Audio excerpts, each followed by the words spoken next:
Good morning. Good morning. Good morning, Will Sir Just Jam. Not quite Psalms. Good morning, Psalms. Blessings to you. Blessings 93 Stan. Good to see you. I'm just giving some people time to get in. And I'm watching the big event of today. If you guys don't know what that is. Um in the UK. They are having the coronation of their king today. So I'm just watching that. I'm just watching that historical purposes. I'm not really that interested in it. They know how to drag out something, that's for sure. Something that could be in hours, like 5, 6, 10 hours long. Um, looking at a screenshot of the crown. Wow, rubies, amethysts, all kind of fancy stuff. Wow. Okay, you're on your way to the garden. I'm gonna go there too. No, they didn't do it months ago. They like you think. No, it was he was brought in as soon as Elizabeth passed. They had to have some official documentation and a legal thing at the House of Commons or something to that effect. But the actual coronation, no, it's today. I'm like, did I miss it? No, it's happening today. So I'm watching the I don't know if you could. I call them the RCMP, but I guess it's just there with the big fluffy hats that they have on. RCMP, is it RCMP? Yeah, they wear those things, but not the regular police. But yeah, it's happening today. Um, I didn't realize because I've never. The queen was already in play by the time I came around, so I never saw the coronation. My parents probably did, so they get to see a second coronation. But I didn't realize the spouse automatically gets the title as well. Like I never heard anybody call. I had to check this out because this is irritating my spirit, even though I didn't. This is not what I'm talking about. The queen's husband was referred to as prince. So why are they referring to Camilla as the queen word? Shouldn't she be princess? Morning, lashes. Am I missing something? I don't know the proper protocol or the proper thing, but why does she get to be called queen? Is that how it works? Because I ain't calling her nothing. Calling her Camilla.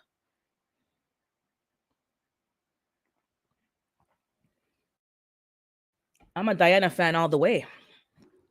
So, you know, no, I ain't calling her. No, she could be called princess, maybe, but I don't know how she get the Q title. That's surprising to me. I'm gonna have to ask somebody about that.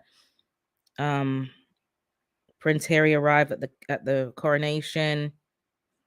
They get to watch people for hours talk about it. I'll watch the rest later because it's gonna be playing um around the clock. But for those who are interested in that, yeah, it's on the coronation of their king. It's not mine. Theirs. All right. But yeah, if you're interested, I'm watching this for historical purposes and see the pompousness of it all. Yeah, I don't know how she got I'm like, morning ghetto. I don't know how that works because I know we called well, I didn't call, but the queen's husband, I even forgot his name. Philip was called Prince Philip. He never got a king title, so I don't know how. Anyways, if I just keep quiet because I'm a Diana fan all the way.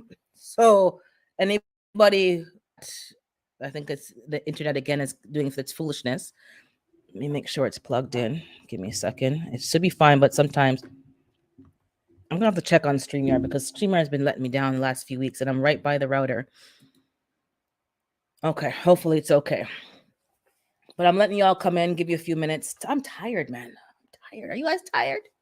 I'm tired. Tired, man. I can't sleep in. When you have morning vision, when you have livestock, I'm not complaining because I brought them here. They're living creatures, but When you have livestock and you don't have things on an automated system, you have to get up irregardless, which is what I'm talking about this morning. Um, it's not an easy road. If you know the song Bujabantan, it's not an easy road. If you don't know reggae music, look up Bujabantan. And basically, it says people see the, I'm singing in English, people see the glamour and the glitter, and they think it's a bed of roses. Who feels it knows. And then the rest of the song. But it's not an easy road. Homesteading, gardening, being self sufficient. It's not an easy road. And we're not complaining. I'm not complaining about it. I'm not, being, upset about it. It's a road that I've chosen to travel, but it's not an easy road.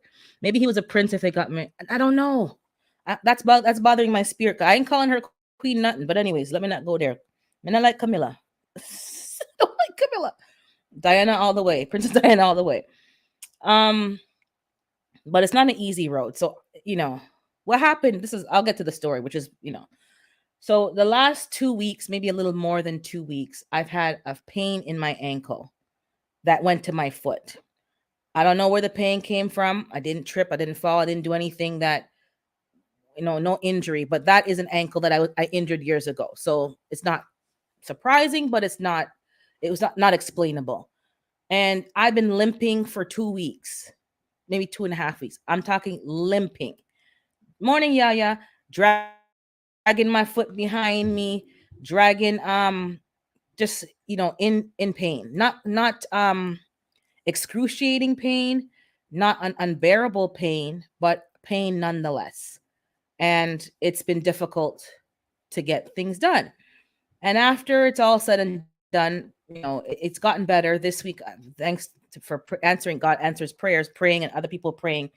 On Wednesday of this week, it just seems to just lift. Like the pain just, the same way how it came, it just left. So it had me thinking for the last 2 weeks about working. People say work, quote unquote, through your pain. I wasn't really working through my pain. I was working in pain. Like you're in pain. And last week I mentioned no one's coming to plant your garden for you. No one's planning to drop your seeds for you. No one's coming to take care of your animals for you. If you ask for help, they're going to come and help. So don't take it that literally, but no one's coming to help you unless you say, I need help. And even then, it's not going to be to the same speed and level that you're used to doing it. And I'm like, so I had to get up irregardless, make sure that the flock had water, had food, clean up after them because, you don't want them to get disease and sick. You have to, I'm dropping seeds. I'm hobbling around, hobbling here. I went to the big box store last Saturday to get some things, left with another fruit tree, a 5 species fruit tree, which I'll tell you about in a bit. Hobbling around. And after it's all said and done, I was thinking, I'm like, okay, how did I get through the last 2.5 weeks? Like, how did I do what I did? And I've come to the conclusion, which is not the only conclusion, but I've come to a conclusion that it's your mindset. You have to have a mind to work, a mind to just keep pushing forward because it's that important. And it made me realize I could talk about gardening, homesteading, all the different topics that we talk about, all that I want. But if it's something that I truly believe in, I should be able to still do it when it's uncomfortable, when it's painful, when it's difficult. And some of us have been doing it just because, oh, it's the thing, it's the trend, everybody's, talking about gardening. And after the pandemic, everyone's gardening and it's this new cool thing to do. Um, can you do it when you're in pain? Can you do it when it's difficult? Can you do all that you're talking about when you're losing sleep and you can't sleep in because you still got to get up and take care of your animals? Are you doing it when it's been raining for 2 weeks and it's muddy outside and it's damp and it's like literally can you do it during those circumstances? Because it's not going to be easy. It's not going to be pretty all the time. And the thing about it is nobody's cheering you on. You don't have somebody every morning, yeah, rooting for it's complete silence. It's you and maybe the birds that are chirping outside, your birds that are getting mad because you woke up late and didn't open the door on time. No one's cheering you on. No one's rooting for you. No one's encouraging you. You have to have that from deep within. That's what I learned in the last 2 weeks. No one is cheering you on. No one's here pushing you forward. It's okay, you can do it. No. But if you ask someone for their opinion, take a break. It's okay. You can take a year off, take a season off. If you can't do, you'll get that without even asking for it. But that's not what you need to hear. As I said, no one's coming to plant your garden for you. No one's coming to grow food for you. And it's to me it's that important because all that's happening, we've been talking for months about the food. Morning Starduster. We've been talking about the food, and it's just every week it's worse and worse between YouTube, Instagram, and all that's in the food, the chemical. Last night we talked with Gina about the 3D printed meat. It's not good. It's not good. And if we don't do it, if we're not pushing to do it, the next generation is not going to see what it takes and to have those skills built in, because they're used to a fast pace drive through the window, get your food in 3 seconds, and you drive home and eat it. That's what we've become used to. This microwave society. They don't know that they have these skills and ability to do what we're doing. They think it's impossible. It's not impossible. Good morning, Fifi. Let me see which. Okay, thank you, Starduster. Thanks, yeah. We're all rooting for each other, but when you're in it, you- you're on your own. You're on your own. It's just it can be a very lonely journey, and I think a lot of you understand that. Like, we're in it together, and we talk, we have lives, you have a community that you can lean on, but at the same time it can be very lonely because you got to get up and do it on your own. You got to drop seeds when you don't feel like it. And I certainly didn't feel like it. I had to drop those seeds in the rain because I knew that at least they would start to germinate by the time the weather changed. You got to keep pushing. Good morning, crossover paranormal. And that's what I learned. So I was thinking, hey, juicing with Jay. Oh, hold on. Let me see what he said. What's up, Urban and Chat? I had 5 surgeries. They had to beg me to stay out the garden. No time off from the garden. It's alive and will run wild, and it'll run wild and out of control. And then to get it back to the standard that you had it would be more work than if you just did a little bit every day, even though you didn't feel good. Trust me, I know. I think I jumped out again, but trust me, I know. And yeah, I had to, and I didn't, I didn't take a painkiller. It's just annoying, gnawing pain. And the thing about it too is I haven't said anything, but I've been walking every morning. I mentioned a few weeks ago that I thought in my head I still had the same fitness level and cardiovascular strength as I had before, but I was, rudely awakened to that no. So if you don't use it, you lose it. So I started walking every morning. I'll get up, feed the girls, give them water, freshen up their coop for a bit, go for my walk, come back, finish cleaning their coop, get ready for work, and then do my work. I had to stop walking for 2 weeks because I was pretty much limping. So I don't think it was the walking, but who knows? The point is, I was, making some drastic changes to get myself back into a healthier state of mind and being more active. I got a brace now, but I don't think it's doing anything. I don't think it's doing anything, but it made me feel better. It made me feel better.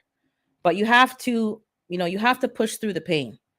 And I'm not saying listen, assuming that everyone's an intelligent, capable adult and you understand that you don't push yourself to, an early grave. You don't make your injury worse. I'm not saying any of that. Use wisdom, apply wisdom, but sometimes you do have to push because your default is I'm taking 2 weeks off. Oh, I'm gonna stop. Oh, I don't feel like doing this. That's our default. I'm just saying don't let that be your default. and the pain is gone. It's still a little tender, but not so bad. So I'm gonna probably start walking again tomorrow. Well, today I'm gonna walk because I have to mow the lawn, so that's the same thing. So we'll see how that goes. But let me see. Yeah. Urban, I mailed my grandson seeds and starter pot with soil. He's 10, trying to get his mind thinking on growing his own. Yeah. Well, you all know I'm for that. I think my eye is twitching. Sorry if it's blinking for no reason. I don't know what's going on. Um, we have to teach it. We have to make it a part of our daily life. I know for me personally, it was a decision of like, A or B, like the modern city life, going to school, university, working, technology versus the old life. But we can morph the two. Look at Fifi. Fifi's living in a HOA, has roosters and turkey. I don't know how, every time I'm just flabbergasted going on there, and she's doing her thing. She's really doing her thing. It was really touched by that when you mentioned that in your live a few weeks ago. We have to pass on the knowledge. It's not just going to happen. It's not going to happen, but we have to just push through. Because I was surprised after the 2 weeks is done that like, you would have thought that I would be behind schedule, but I'm not really behind schedule. Today is the day that you start over here dropping seeds inside for your watermelon. So I'm really not behind. Oh, I got the card, Psalms 146. Sorry, I got the card yesterday. So thank you so much. I am going to finally do a video of all the cards that I've gotten in the last year, which is ridiculous. But all of you who sent me cards, I will do a video, one big video to thank all of you. But thank you for the seeds. That's a blessing. And I have all these new varieties of tomatoes, thanks to Sam. But it doesn't have to be either. Hey Marlene, good morning. It doesn't have to be either. It can be the old life and the new life. Just take your time, Urban, and don't rush through it. Yeah, exactly. I'm taking my time, but I'm not sitting down giving up either. So I was, I always think to myself, because that's what I do, and I was like, people think gardening is like, quote unquote, a soft sport. Like if you have sports in the Olympics, gardening would probably be like synchronized swimming or badminton. Like they don't have respect. Good morning, Miss T.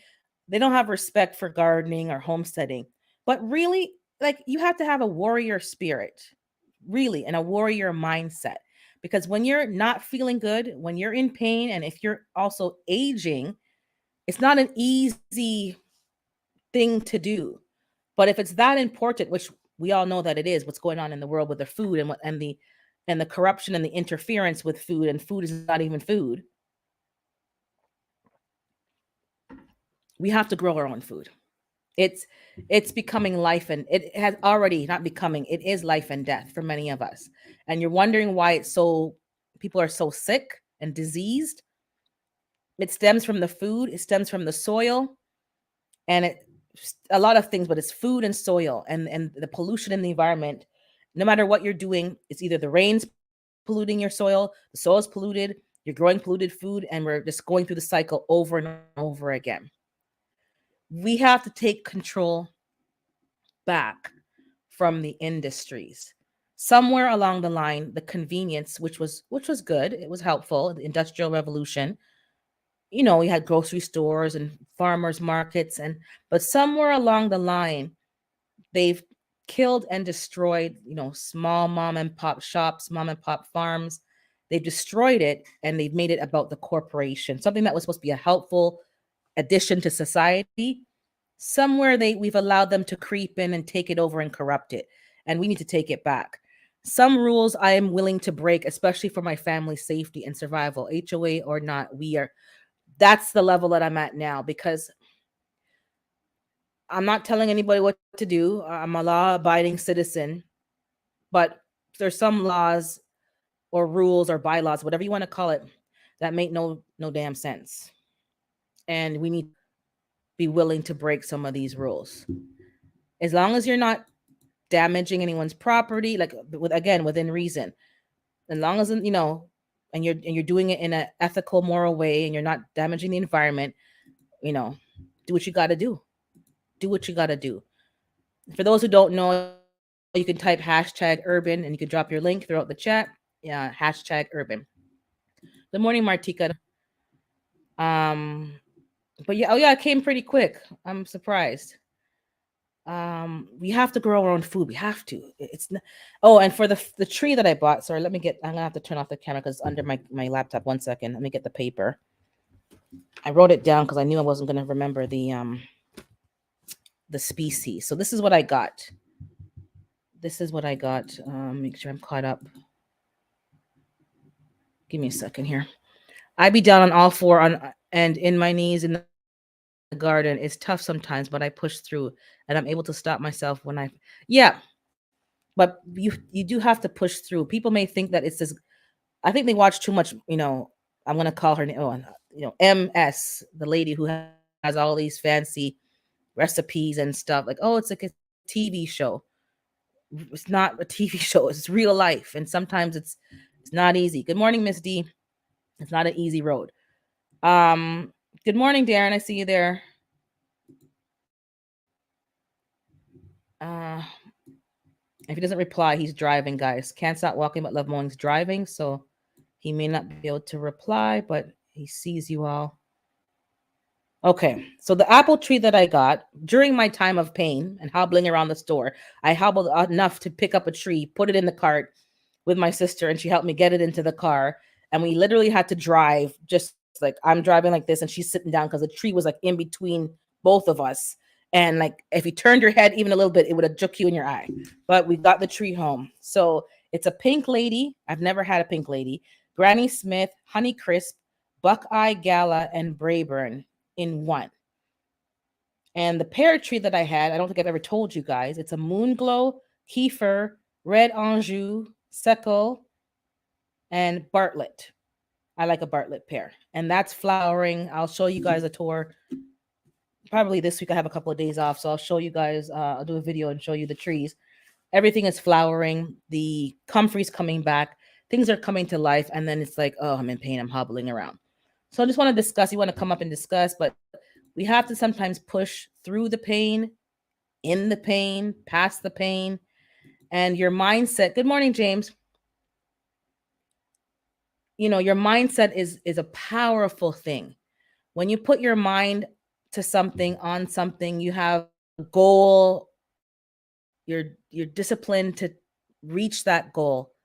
It doesn't matter what you're feeling sometimes. Your mind can help you move past that pain where you literally almost stop feeling the pain. On by Monday, Tuesday, I literally Sunday I was kind of uncomfortable, but I stopped feeling the pain. I'm like, this is not going to control my day. My whole day is not going to be controlled by this, my foot. I have other things to worry about and to balance.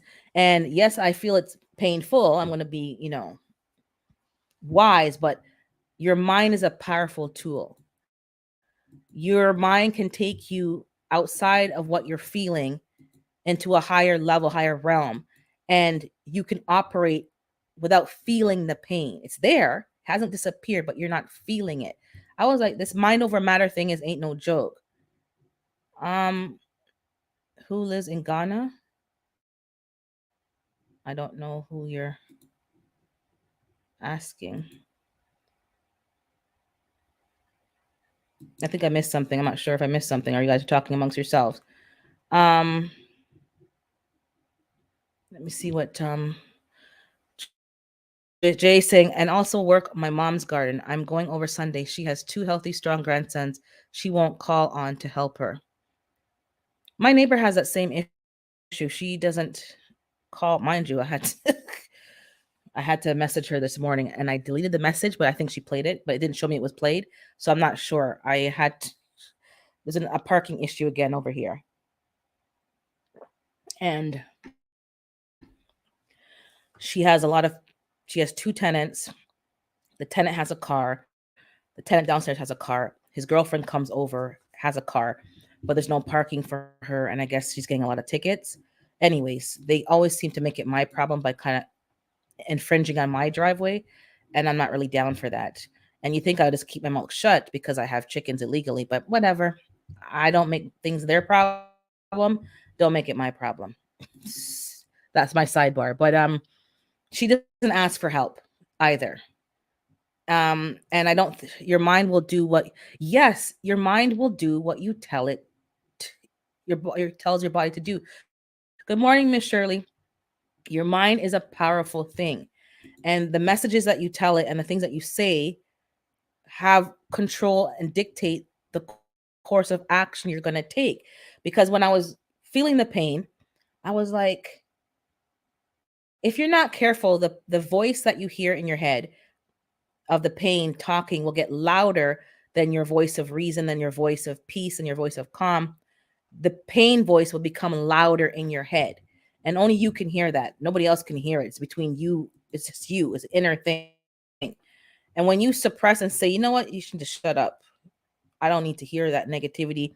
I'm going to keep pushing forward. That voice has to stop talking. And then that positive voice becomes louder. But unless you stand up to it, it's just going to take over. It's not going to stop. You have to speak against that negative voice in your mind. And you know, it's something that's I can't tell you how to do it. I can't tell you. All I can tell you is that you can do it and it can be done. But you have to fight against it sometimes because sometimes you're being tested to see how serious you're going to be about whatever you're doing. You have to go through the rough patch and the difficulty to become more refined. And it's not going to happen when everything is hunky dory and smooth and easy. When you have to go through the trials, that's when you learn some deeper lessons. Sometimes it's not, anything that you did wrong. Sometimes it's what you're doing right. That's why you're going through this. Thank something. Hold on. Who is that? Hey, Donna Divine Prepping. Thank you so much. But that's what you have to do. It's sometimes you have to understand what's the lesson that is trying to be taught to me, because it's not always that you did something wrong. Sometimes you're doing it right, but you have to maybe just refine it a little bit. There's a lady in Cali who lives in Ghana, Africa, gardening and farming in a village, built her own house and everything, been watching for years. Is this the same Miss Urban? Nope. Nope. No, it's not. Maybe you're mixing me up with somebody else. The only person I know in Ghana, I don't know if she's in Ghana. There's about 2 or 3 channels I watch, but I don't think they're in Ghana. So I can't help you with that. Um, Happy Saturday, OGC, and to all. Can't stay dropping in to hit the like button and say what you do in the community. Be blessed, y'all. Thanks and positive peace. Oh, thank you so much. So that's all I'm saying. And a lot of you know what I'm talking about. You're going through difficult situations. I think I saw Miss Shirley had a leg issue not too long ago. She had to, go to the doctor. People are going through some stuff, and I'm making some changes in my garden just because you don't wait until you get to a certain age and then it's like, oh shoot, I got to make these changes. I was thinking about, there's 3 ladies that I know, and I think they're all retired now. Probably, yeah, I think they're all retired now. But I've known them basically almost all of my life. And these 3 ladies in particular did not wait until a certain age to start doing things. They started making some changes earlier on because they knew they were aging. One lady sold her house and scaled down to something more manageable because she didn't want to be in a position where she's has this big house that she can't manage and maintain, and all her money is going to this house. It didn't make sense. So she started to do certain things earlier. She sold some of her stuff. She gave away stuff. She sews, so she gave me a lot of her fabric. Now I got to go through it because now I'm becoming a fabric hoarder as well. And she made some changes. And the other lady, same thing. They knew when to kind of just scale back, give away things, sell things, and scale back, because don't wait until you can't do it yourself. And now it becomes a job for your kids to do, to go through all your accoutrements, all your china wear, your like all this stuff that becomes, it actually clogs your life. They have to go through it either when you're elderly in the hospital or maybe even deceased, they're going through all this stuff to sort it out, figure it out, get the place looking decent to sell it, or whatever happens, but it becomes somebody else's problem. And I realized they said to me, because I talk to all of them even now, don't wait, like start preparing for the aging process, start preparing and making changes in your life that are going to make your aging easier. When people are fighting against the aging process and actually in denial, this is part of the problem. So for instance, at my parents' house, everything now is raised beds. And people might think that, oh, in ground is pure gardening, like we have this purist mentality. Raised beds are in the ground, they don't have a bottom. You're just elevating the soil level so that you don't have to bend down and faint and trip and fall and do all kind of stuff because you're trying to prove that, oh, this is a purist. Listen here, ain't nobody who's telling you that gonna come and pick you up off of your ground when you fall down. Just remember that. So remember, when you take these people's advices, who's going to be there to help you when you fall down? So everything in the garden is raised beds. Let me just catch up with the chat. Good morning. Food Forest Permaculture. Happy International Permaculture Day. Yep, it's also the coronation of their king. Just in case you missed from the beginning of my chat. Yes, I have Una boots on both, but sitting and gardening still. I prop up my legs when they start to tingle. I'm okay.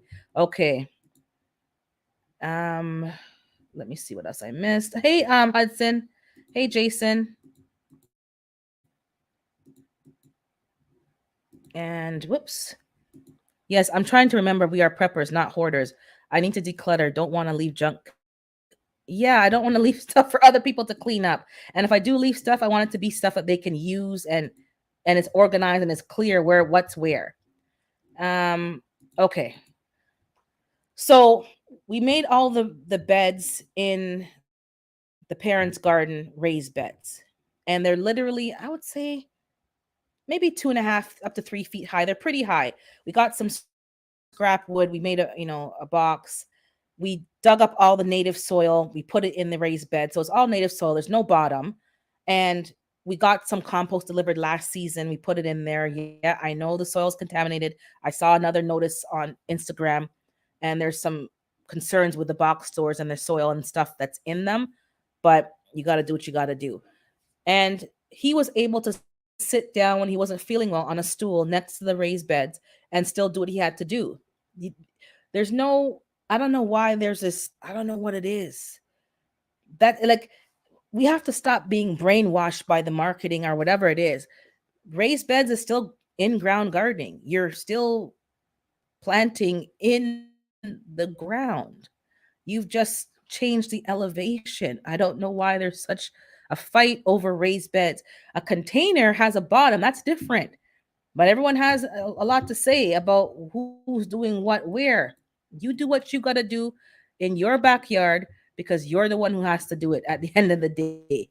Because nobody's coming to drop the seeds for you and plant your plants for you. You're the one who has to do it. So don't worry about what people have to say. Good morning, Brooke Farmer.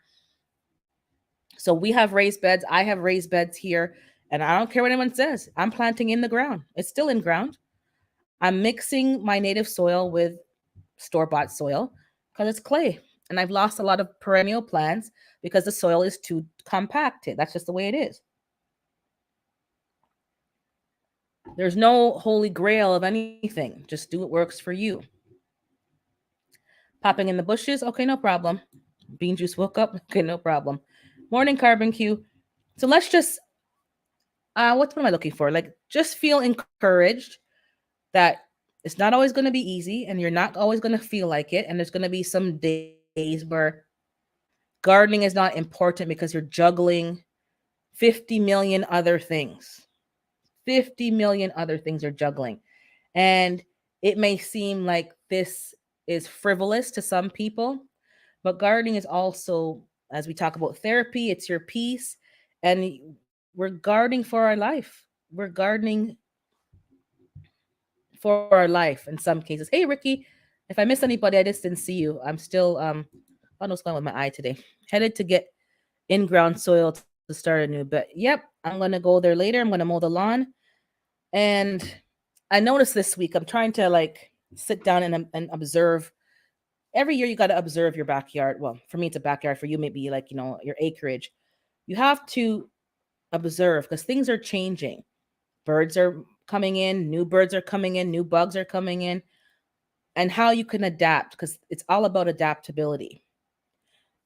And what I noticed is this season, a lot of things started budding earlier than normal. And I don't know if that's necessarily a good thing. I don't know if that's a bad thing, but I think it's a bad thing because they opened up earlier. Then we had a cold front and things froze up. And now they're kind of in shock. My indoor garden is doing okay. I'm gonna have to pop out some of the lettuces. It's getting old, but outdoors, I'm noticing, and all of my containers are full of roly polies, potato bugs. I covered my carrots with cardboard as you're supposed to make them germinate. And when I lifted it up, nothing but bugs. Nothing but bugs. So I don't know if they're going to destroy my seeds and the roots. I'm not sure yet. Hopefully I get some food, but we'll see. But you have to observe because a lot of things are changing. And I can't say for sure, but I will say this. I know during the last 3 years in my particular area, they put up a tower, the cell phone tower. I'll call it a cell phone tower. Five and then a letter behind it. So if you know, you know. And it's a big tower. It's not too far from where I live. And I'm thinking, trying to like I need to start writing things down in a notebook because people who do gardening and are taking this seriously, they actually have a notebook because you have to remember what you've observed each year. And I think since that tower has been put here, my StreamYard cut out there. Okay. Since that tower has been put here, I've noticed some differences in the ecology over here. I can't put my finger on what, but something is definitely different. There's more frequencies and radio waves going through, and it's definitely causing a difference in the way things are growing, the speed of things growing. It's definitely affecting the soil. I'm also planting different things that I've never planted before, some new crops. That's part of what's bringing in different bugs, but something's going on definitely with that tower. And I'm gonna have to start doing some more research because it's definitely affecting the fertility of my soil because some things that were good spots to grow, I don't have those same results. It's not horrible, but it's definitely something different is going on. And then the new beds, I put a lot of rabbit poop in there um because my friend has a rabbit, so I took all that from her. And the chickens are pooping like left, right, and center. So in 6 months' time, that will be used in the garden. So maybe for next year. Um, yeah, but take some note of what's happening because something is happening. And if you're not careful, you'll think that it's just in your head or you just, good morning, Rochelle, and anybody else I may have missed. Let me see what Miss D's saying. Many 3 foot freestanding raised beds at high end stores still hold still sold at big box stores for less. Okay. I got my raised beds from the big box stores and also a store that we have here called I forgot what it's called, but it's kind of like a Harbor Freight. Oh, Princess Auto. There's a store called Princess Auto I've never been to before until I started getting chickens and not inches. Okay, feet. Um, they have some supplies there, and they had some raised beds on sale. So I'm gonna put my strawberries in a raised bed now to get the soil warmer because in a grow bag the roots feel the soil the cold more and the roots are dying because the soil's not kept at a constant temperature. So that's what's going on. Okay. And so yeah, if you guys want to talk about, anything else, we can just kind of veer off to other topics. Let me know. I'll drop the link again. But something is going on, and I don't think we're paying enough attention because I'm telling you, the radio waves or whatever the radiation from that tower is definitely affecting. There are things that should have already blossomed that I haven't seen anything from. They haven't even come out the soil, and they were kept in the garage. So they usually start to grow earlier. The only thing that could be affecting it is what's traveling through the air. I haven't done anything different, so those things should have already came out and woken up. They haven't woken up, and it doesn't make any sense. So something is definitely going on. Um, the weeds this year, I don't know what's going on, but there's more of certain weeds, which is fine because I give it to the chickens and they love it. But it shouldn't be this many weeds. Something doesn't quite make sense. But anyways, let me Darren, that's what Darren's saying. Anything that sends and receives signals puts out a form of radiation. Cell towers, high tension power lines. That's exactly why I never wanted to live near a power line, which I don't. But then they put up the tower, and they did it during the 3 years of shutdown when people were not paying attention to what's happening in the communities. Because I certainly didn't get any kind of notification. There was no community meeting. There's nothing of the sort. And I've seen them pop up all over the place. And it's literally near my home, which is why more of what I want to do is to move. Is to leave from here, because too much stuff is happening without our consent. It's still gonna happen. I'm not saying like if I go to the country, it's gonna be no problems, but some of the things that are happening is without our consent, and I don't want to be wasting any time fighting the system when the system's not easy for me to change. It's been in motion. It's in motion. I can't. One person's not going to change everything. Maybe something is happening at the microorganic level. There is a whole world that exists under exactly. And I think the radiation, the waves are affecting them negatively. It's definitely negatively affecting them, because the particular bags that I put out, they were in the garage. I didn't see any bugs when I put them out. I watered them with some special thing. I put them out. I put my carrot seeds out. I put cardboard on, and it's they're just full of potato bugs. I haven't seen potato bugs this bad. And when I'm thinking about it, this is why I need to get a notebook. It's probably been in the last 3 years. Definitely the last 3 years. There's been an influx of particular insects. Why? And insects that I used to see, I haven't seen them as frequently as I used to.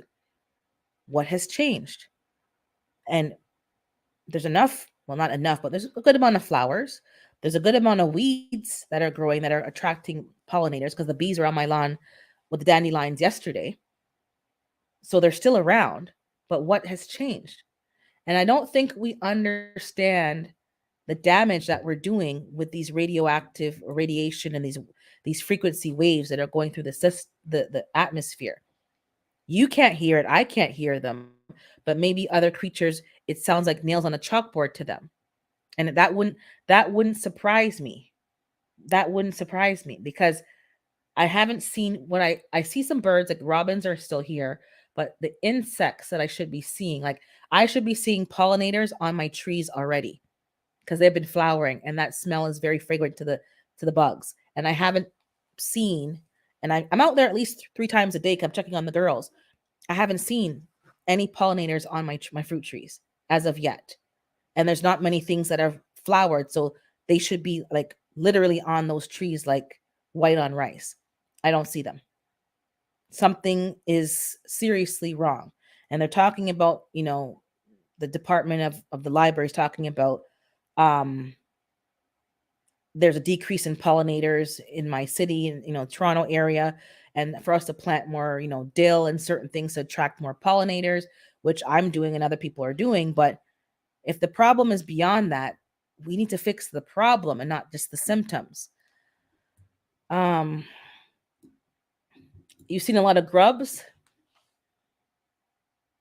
So, and grubs are basically the larva of eggs that were dropped. So some like, something, I know every 7 years there's always one insect that's really predominant. Like sometimes it's caterpillars, because they have to build up their population again. That's kind of a standard rule. Every 5 or 7 years you'll see more of something. But this is not the normal. Something's a bit off. Happy have a happy permaculture day, fellow earthlings. May 6th is International Day.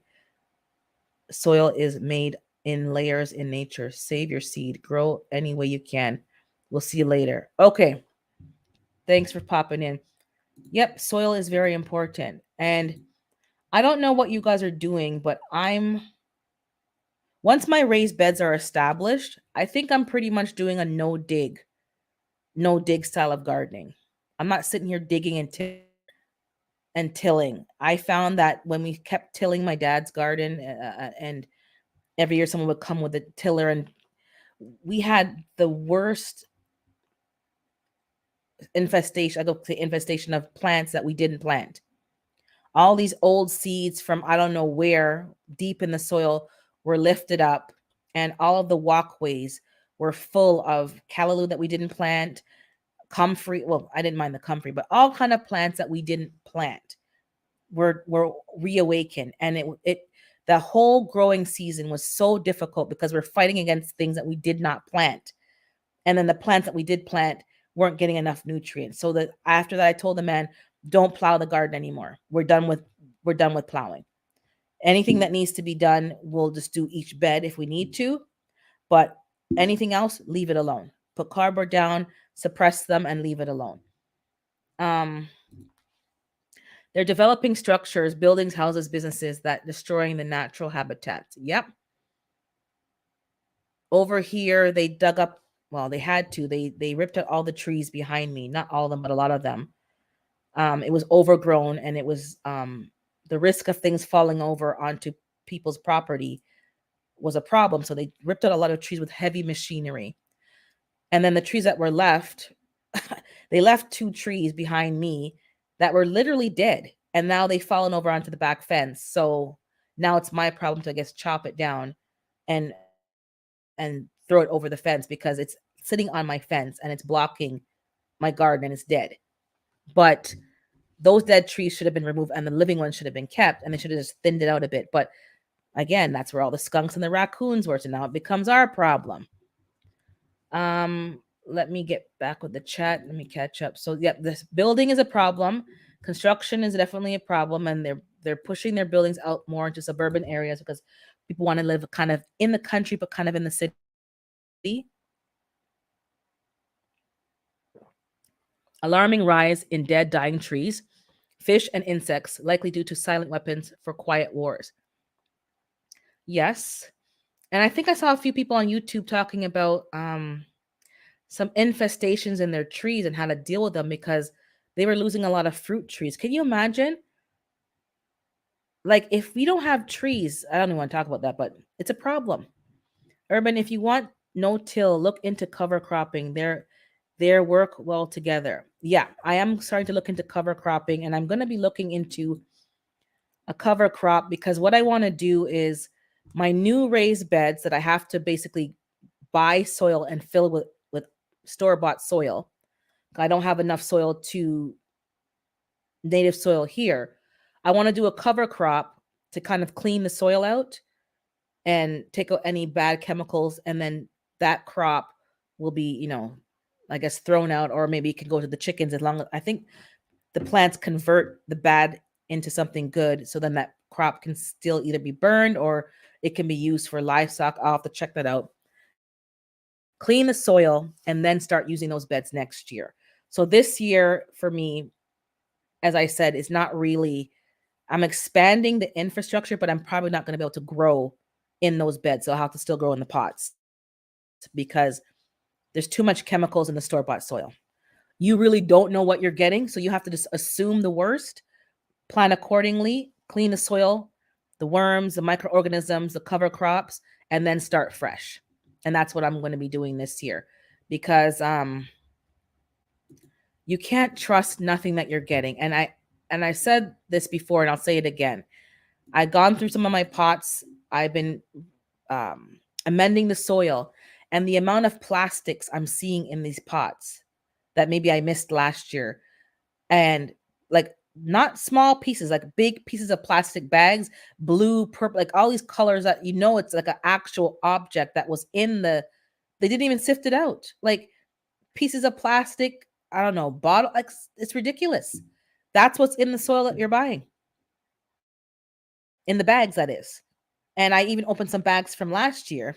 Still, it's full of sticks and full of plastic. So I think Fifi was mentioning, and I also agree that if you want to buy compost from your stores, I recommend, and so does she, you buy it at the end of the season. So if you want to have your compost for 2024, buy it at the end of 2023, put them up, let them sit all winter, continue breaking down, or put them in your beds, let them sit all winter, continue breaking down, because by the time spring comes, that's when it's going to finally be broken down. It's the compost that they sell you is not finished compost. It's literal sticks and twigs. Like, I paid for a bag of mulch basically, because it's certainly not compost. Um, I've seen few bees in my garden. It's very alarm. Yeah,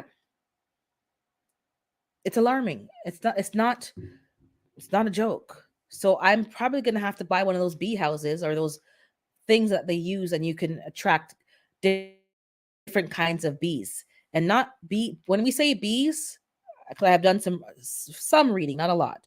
It's not all about honeybees. There's different kinds of bees that have different jobs, and it's not all about honeybees. Honeybees are great, but that's not the only bee that we need to be protecting. So just be mindful. And I'm trying not to use anything to spray. And I think most of us I haven't really heard much of us talking about spraying your plants with chemicals and repellents or anything like that. So that affects, your plants. Even when you use natural stuff like diatomaceous earth or even BT, don't spray those things on blossoms and stuff where you could be potentially having the bees take that. Like, don't put anything on the blossoms, on the flowers. Keep those things natural and organic. We've done enough damage as human beings. We really, those of us who care, really have to basically use nothing at all. Absolutely nothing at all, because it's gotten that bad. But yeah, it's alarming. I haven't seen, as I said, no bees on my trees. This is a time where, especially when you have the cherry blossoms, and it's another tree my neighbor has, beautiful blossoms. I want to say magnolia, but it's not magnolia. They're certainly not magnolia. Fill the beds with organic matter first, then add your soil. It's cheap. Yeah, I use hugelkultur, but not too much, because now that I learned, it actually takes nitrogen from the soil instead of putting it in. So everything has been filled with leaves for like the last 2 seasons. The fall leaves, it's been breaking down. I've now added the rabbit manure and the hemp bedding from my friend, and I'm putting some compost on top, and I'm going to plant in those 2 beds this year. The new ones that I'm going to assemble this week will probably be natural. Yeah, I have enough wood bark and stuff like that to fill the bed. And the soil that's in the grow bags will go in there with the strawberries. So that should be okay. And I have soil from last year, but anything else will have to just be leaves and whatever else like I can find. And if I buy soil, as I said, I'm going to do a cover crop on those beds, and just to clean the soil, because I want to be able to plant next season, every bed be planted out, and trees all along the fence line of both sides. I got my apple tree, my peach tree, I got my fig tree already here. I got 3 more fig trees coming at the end of the month. I'm looking to replace the peach tree that died, and a pawpaw tree. Well, I need 2 pawpaws because they got to pollinate each other, so that's 2. And I'm looking for a persimmon tree. I haven't seen anything in stock. They're all sold out, so I have to wait. And I'm looking for a kumquat. Those ain't cheap.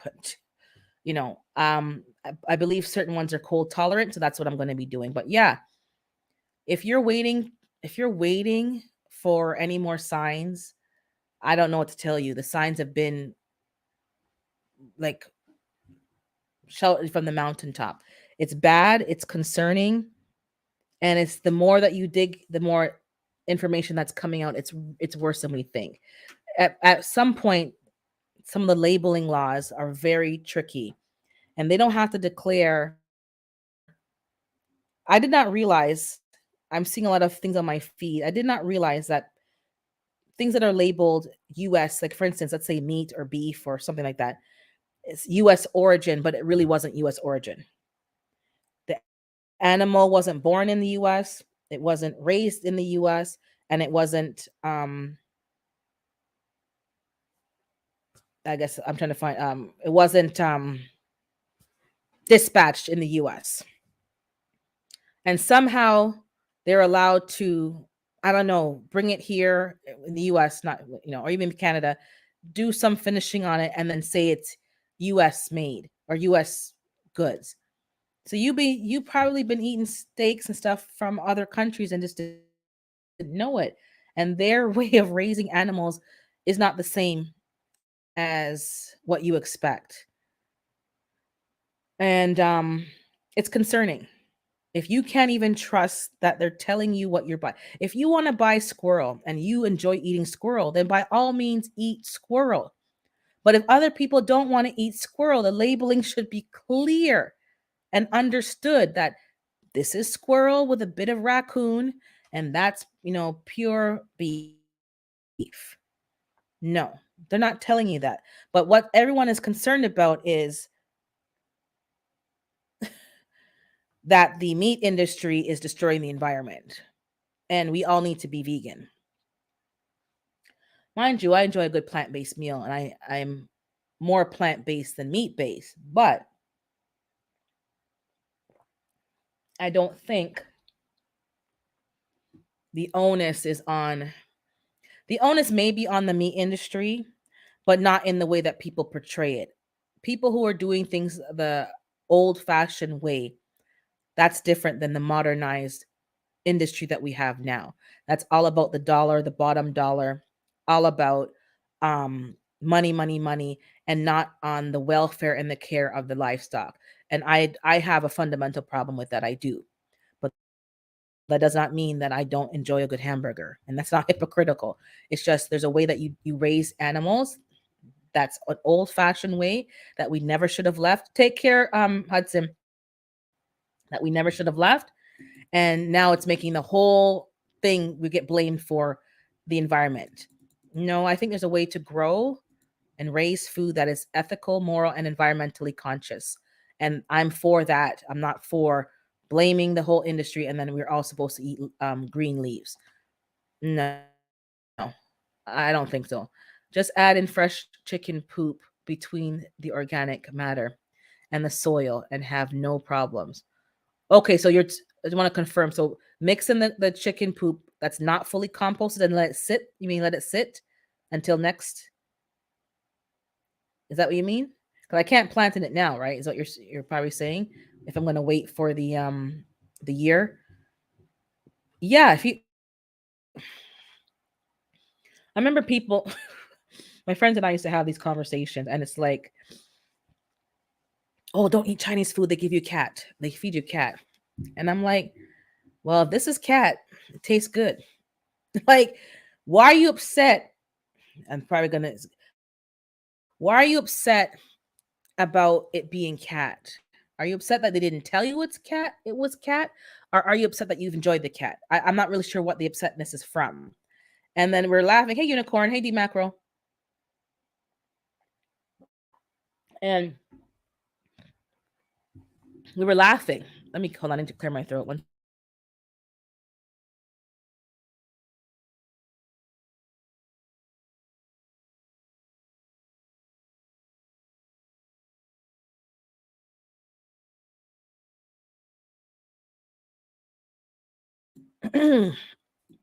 Sorry about that. So I was laughing because I'm like, I'm not gonna like. We've been eating it. We done been eating it. And sometimes the thought of something is worse than the actual thing.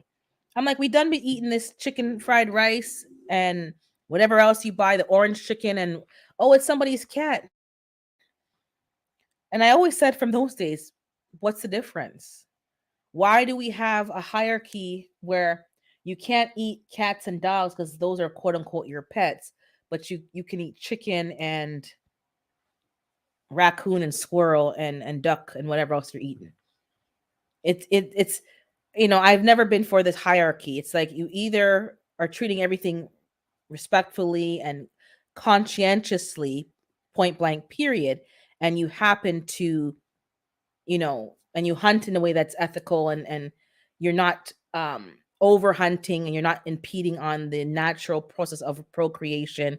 You're not overfishing and fishing young fish, and you got to put them. There's a way that you do things.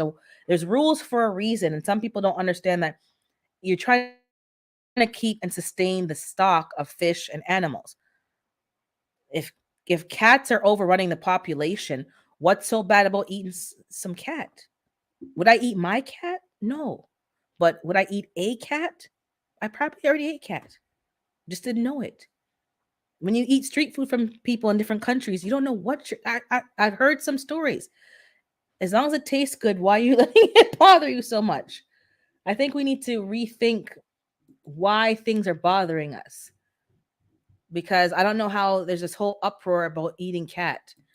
If that's what they're serving at the restaurants, and then you're lining it around the block for this food, what's the problem?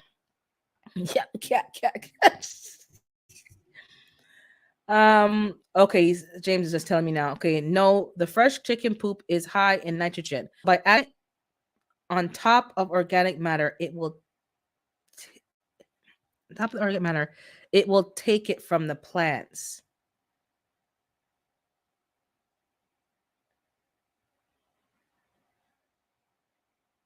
Okay, so don't do that. I think is what you're saying. Hey, Cece. Um, Rochelle, I think I said to miss you. Hey, Rochelle. So that's all I'm saying. Like we need to rethink a lot of things, because I know from I don't know if it's the UN or different groups. Well, I probably shouldn't even say that, but certain entities are moving towards probably making the world plant based. And from what I saw, I forgot who posted it. Some in Instagram. They're going to be on rations. You're going to be there's certain things that are going to be being brought into place eventually to make the world a better place. I don't know if I know I don't really agree with that ideology. I think it's spooled again. I think that the real sources of the problems have not been addressed, and the commercialization of food and farming is really the problem, and that still hasn't been addressed. And somebody, I think it was, I forgot who it was. I think it was Vision on his Instagram forwarded, or like he re I guess retweeted, or I'm calling it retweet, but reposted a reel, and it was talking about potatoes and a particular restaurant that's known for their French fries. Known for their French fries. Don't say the name or don't type the name. And let me read the chat before I even go there. Remember, potatoes, fresh roadkill. Yeah, there's people who is it on the screen? That literally take the roadkill and make food for. I'm telling you, I was in Thailand eating up all that. Yeah, if you don't know, you don't know. I gave my chickens chicken fried rice, and they loved it. It's the mind. It's the way we think and view things. And now, mind you, I'm not eating some bugs and some grubs, so don't take it too far over here. I'm not eating none of that. I'll eat a salad before any of that foolishness. But it's the mind. That's really what the problem is. Hope to have my garden skills down by that time. Oh, look at you. You're gardening good, CC. But back to the video that I watched. So this man was speaking about potatoes and the restaurant that's known for French fries. And because I'm spooling again, okay, because they don't want blemished potatoes, the farmers now have to take matters into their own hand. So the root of the problem, a lot of it is because consumers want things to look a certain way. And if it doesn't look that way, we're not going to make the purchases. And it's quite disgusting when you think about it. We are actually the cause of our own problems. I don't know what's going on with the internet. This is really like every week it's been going on like this, and I'm paying good money for the same service with a big old tower down the street. Anyways, because we want things to look a certain way, and we want everything to be perfect and unblemished as if it never grew on a tree, was never in nature. Farmers have to do things a certain way because their bottom line is they need to sell their produce. And if they're not selling their produce, they're not making any money. And because of the consumer and the power that we have, we're using it the wrong way. And we need to change our what we're purchasing and how we're purchasing. And we should be supporting local farmers and buying imperfect food, not bad food, but imperfectly shaped food. It's still food. So because we don't want to buy fries and potatoes that look a particular way, the farmers have this pressure now to do things. And from what I heard the men say, they spray the potatoes with some kind of gas to, I don't know, do something. And then this gas is now in the potatoes. And then I keep spooling. So sorry if I'm spooling.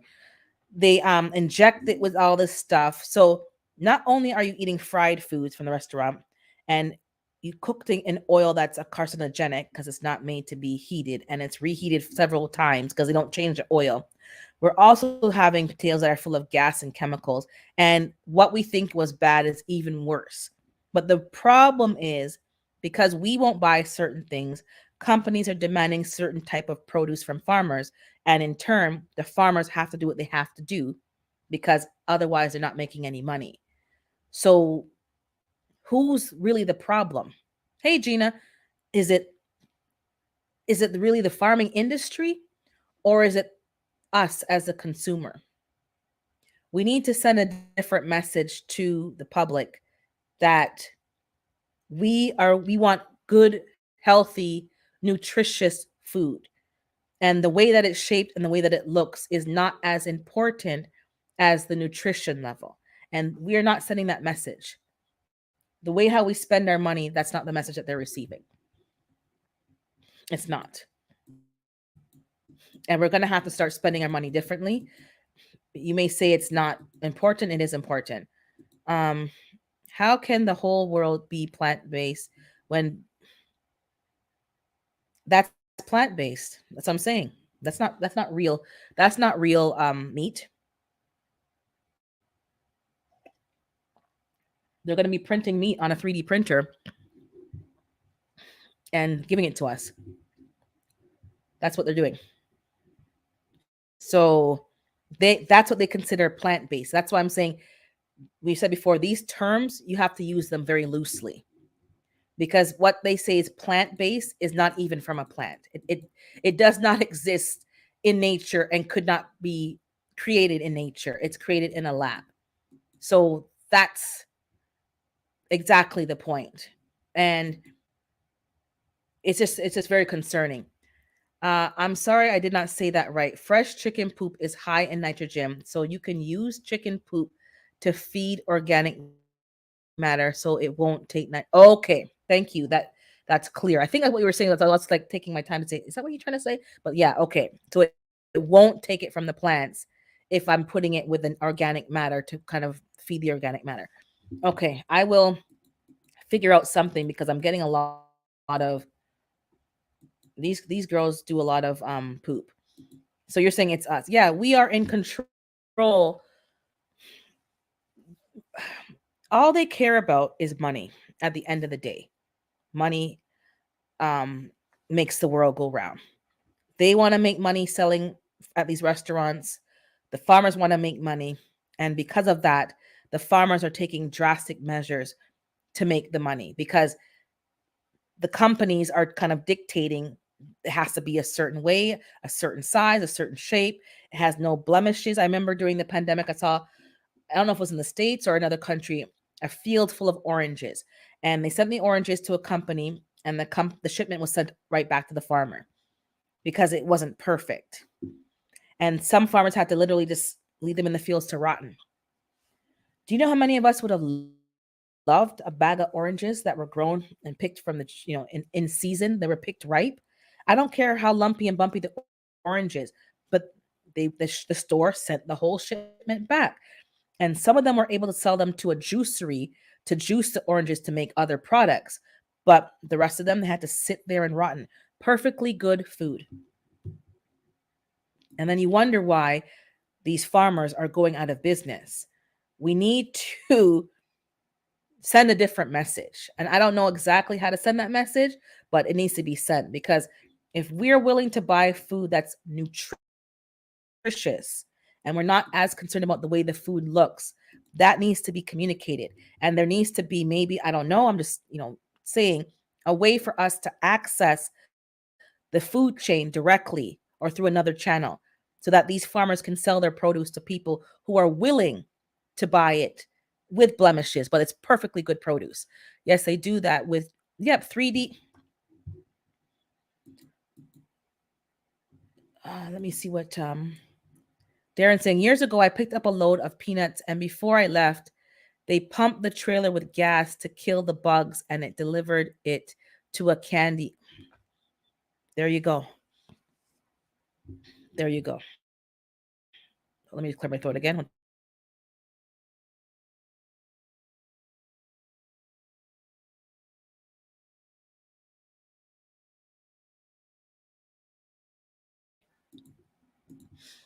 Yeah, this is what's happening. So a lot of the food, and that's a good point, because even when you're talking about like for me, I like oatmeal, and a lot of the glyphosates and the Roundup is not really in the growing process. It's at the end they spray it with it so that it can dry out fast, so that they can get the grains, processed faster. Having to wait for it to dry out naturally is just too much for them, and it slows down their production. So they spray it with something. So after growing it naturally the whole time, at the end you spray it with something. And these forever chemicals are forever chemicals. They don't leave the, like, even what happened in Ohio with that spillage, and you quickly forget. These are forever chemicals. They stay in your cells. Your body doesn't know what to do with it and just puts it somewhere. It's in the soil. It's just there. It's just there. I don't know why we act like we don't know that there's bugs. If real food has bugs. Now the ones I grow inside, well, they did have an aphid, so that, but there's bugs. They find your food even in the house. So there's the whole notion that there's no bugs. It's not real. I think most of us would rather wash our stuff, or even, well, they're allowed to have a few bugs in the crops and a few bugs in the packaged goods. Where I'm sure all of us have eaten cockroaches at some point in time, just didn't know it, and maggots and worms and weebles. But what would you rather, eating the bugs and living, or eating the chemical sprayed stuff because you don't want to see the bugs and have disease? The way how we spend our money is the point. And I'm not saying buy everything organic, because even that's in some cases a bit of a sham. But we're gonna have to make some changes. And as I said before, for me, it's gonna be direct to farmer, getting those connections with local farmers and buying directly from them. Not the fake ones that go to the farmers market and selling stuff that has the stickers on them from they bought from somewhere. I'm talking about real farmers that are really growing the food, and there's dirt on it and there's stuff on it. I'm having eggs and the eggs are quote unquote dirty. This is what real eggs look like. And you wash them before you use them. All this refrigerated stuff. I think, yeah, Darren was saying too, he went to Costa Rica and then the eggs are just out there. Yeah, eggs last for 6 months on the counter if you don't wash them, because the it has a natural layer on it already. But we want things to be so perfect and bleached and this and that, and then put in the fridge. By the time we get the eggs in the store, they're already 6 months old. So what is better? Is our modern way better? I don't think it's better. I don't. So you getting it in the fridge in the way that you can visually appreciate it, but it's already 6 months old. Versus me, who has chickens and it's sitting on the counter for 6 months, and they're either already consumed in 6 months, or I'm going to be water glassing them, and we're going to give some to some people so they can sample them out, and maybe sell them to them for like minimal cost, just to cover the cost of the feed. I'm not really here to make, this is not a money making thing. It's just, okay, if for a dozen, give me $3-4 or something, so at least that can go towards buying them feed. But let me see here. So sugar isn't the only things we need to be concerned about. No, exactly. And truck drivers know a lot, because my cousin was a truck driver, and The things that he saw, I would never have known that in my life. I used to love delivering food loads. I got all the, yes, he got all the rejects. He would give us bags of stuff, watermelon, all kind of stuff he would get. And we would just, what? And then my parents' neighbor was a truck driver. Then he ended up being in the office because they retired him from the road, I guess. But he would get all this access to a lot of rejects, bags of stuff, scallions, and all kind of stuff, and we would just chop it up, wash it, chop it up, and freeze it because that can be used to make other things in the future. Uh, Here in the States, we have a service called Imperfect Produce where they deliver to your house things that the stores don't want to sell. Sometimes the things are very interesting looking. I don't know if you guys saw Best at Journey. She harvested some carrots and it literally had like four legs. And like because the soil must have been dense in certain areas and it couldn't spread properly. So it spread out like a chicken foot. But those are real carrots, nutritious carrots. Okay, she's popping out the bushes. Food doesn't have to look pretty all the time, but you know, and then now the next generation expects things to look that way.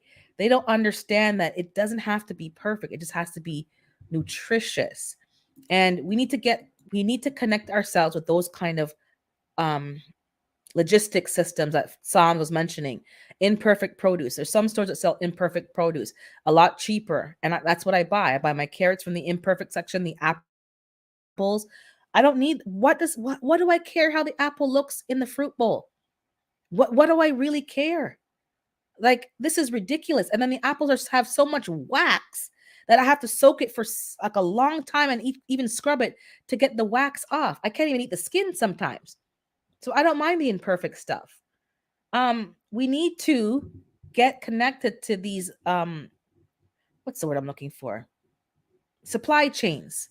The supply chains that are not from the regular retail sector.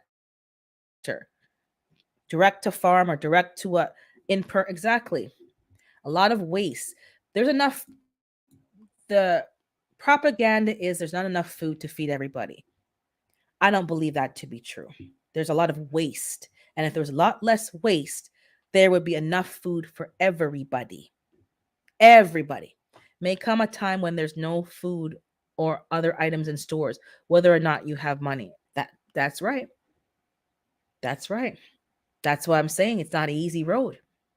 And sometimes you're hobbling around like I was for the last two, hobbling around, dropping seeds, replanting seeds. I had to replant parsley for this herb garden challenge. I have to replant parsley about 3-4 times and constantly dropping new seeds because the margin of error is so small. You don't have time to be losing crops and losing things. You don't have the time. The margin for error is so slim because you're trying to feed yourself and your family. For me, who have a shorter growing season, I'm trying to get everything done so that I can preserve my food to have enough to last. But thank God, with modern technology, we can grow leafy greens in the house. So lettuce and spinach. Well, spinach I haven't had good success with in the hydroponics, to be honest. I planted some seeds on the veranda during the cold of last month, and they've all germinated. Some of the seeds that we grow and the plants that we grow are more tolerant than we realize. I have a video that I started, but I didn't finish editing it to show you guys my beds outside, which I really need to get. I'm supposed to have done for last Monday, but I was in pain. The beds, the broccolis and all the brassicas survived the harsh winter. They're still there. That means that all of us who are like, me in Toronto, those who are in Ohio, Buffalo, um, where else is cold? Colorado, maybe Chicago, where we can grow food 12 months a year if we put in the right infrastructure. And it doesn't have to be a heated greenhouse. Just having a pop-up something with what do you call it? Cold frame hoop house, a greenhouse. You'll be surprised if you plant cold tolerant crops. Don't be planting hot peppers because that ain't going to work unless you're going to give it the heat that it needs. And you can have, and lettuce is a very cold tolerant. So is spinach. You can have crops later on into the season, even probably going to January, as long as you give it the temperature and the moisture that it needs. You'll be surprised. If we put in a bit more work and we don't have to spend a lot of money, we can have food growing probably 12 months a year. And that's what I was kind of pushing last year, doing some experiments, and I was pleasantly surprised. So I'm going to be leaving a lot more things in ground this year and putting some kind of plastic over the frame and keeping it covered and in a controlled environment during the winter months and harvesting as long as I can. I'm telling you, we need to kind of push the envelope and have some crops that are quote unquote sacrifice crops and see how long they can last. See how early you can really plant something outside because you'll be surprised. This year my Swiss chard didn't germinate, but maybe it's because it was raining so much, but I planted things outside and the spinach popped up on the veranda and certain things, but the ones that were out in the rain, I think it's supposed to have been too wet. So note to self, plant it outside, but just put it out of the rain. It's just too moist. My marigolds and some of my flowers didn't germinate yet, but the ones in the house, the zinnias and the calendula and the daisies, they all germinated. They're fine. But you can do a lot outside. All the garlic's already going. I You can plant lettuce outside in early end of March, early April in a cold climate. It will grow. It likes it better when it's cool. And there's no bugs. So push the envelope where you are and don't listen to the old, oh, you have to plant after Mother's Day. If I had to wait till Mother's Day to plant food, I wouldn't be eating my own food. Trust and belief. So that's not always true. Let me catch up with the chat. Um okay, yeah, she's telling you I didn't plant my mustard greens yet, but I am going to plant some this year. Picked up a load of tomatoes on the vine. I was told not to run on the refrigerator until halfway to delivery because once again, it got gassed. That's exactly. They force the food to ripen. I think even I saw something last night about mangoes and tropical fruit. They're forcing things to ripen. And a lot of people who have allergies to fruits have found that they don't have an allergy to fruit because when they went to the Caribbean and other places, they were eating all the fruits that they are quote unquote allergic to and they had no problem. What is the problem? My family cannot eat yam that's been imported. And a lot of people didn't get it because yeah, the yam is sprayed to protect it while it's traveling from the Caribbean. So you think you're buying like, yam from Jamaica. It's been sprayed. You're better off waiting for somebody to actually bring it back to you. Yes, you can bring back yam from Jamaica if you peel it. I do it all the time. Into Canada. Do not fly through the States if you want to bring back food. The two times I flew through the States, it was a hell. So I will pay extra to fly. I'll fly through the States to go there, but on the way back, it's a direct flight always because we bring back food, our native foods, and I don't want to have to surrender it to an officer. And sometimes out of spite, we'll sit there and eat it all. We'll sit there and bite all of them and put it back bitten so that they can't eat it out of spite. And those who know, because they'll take your stuff just to take it. Sometimes take your liquor and then they gone home with your liquor. So no. But yeah, they gassed the mangoes and something else somebody was talking about, and they thought they were allergic to the fruit and they got diagnosed with an allergy to the fruit. That's not the issue. It's not the fruit. It's the chemicals that are in the fruit. And we call it here, Jamaicans say force ripe. They force ripe the food and you're not getting the nutrition and it didn't naturally ripen on the tree. And some things don't ripen when you put it on the tomato. A tomato will ripen on the counter. A green tomato will ripen. Certain fruits cannot do that. You have to pick it ripe. I think Jay knows like the dragon fruit. I would have to get a dragon fruit shipped to even taste what it's supposed to taste like because it won't ripen once you pick it. That's it. But we keep buying it. We need to start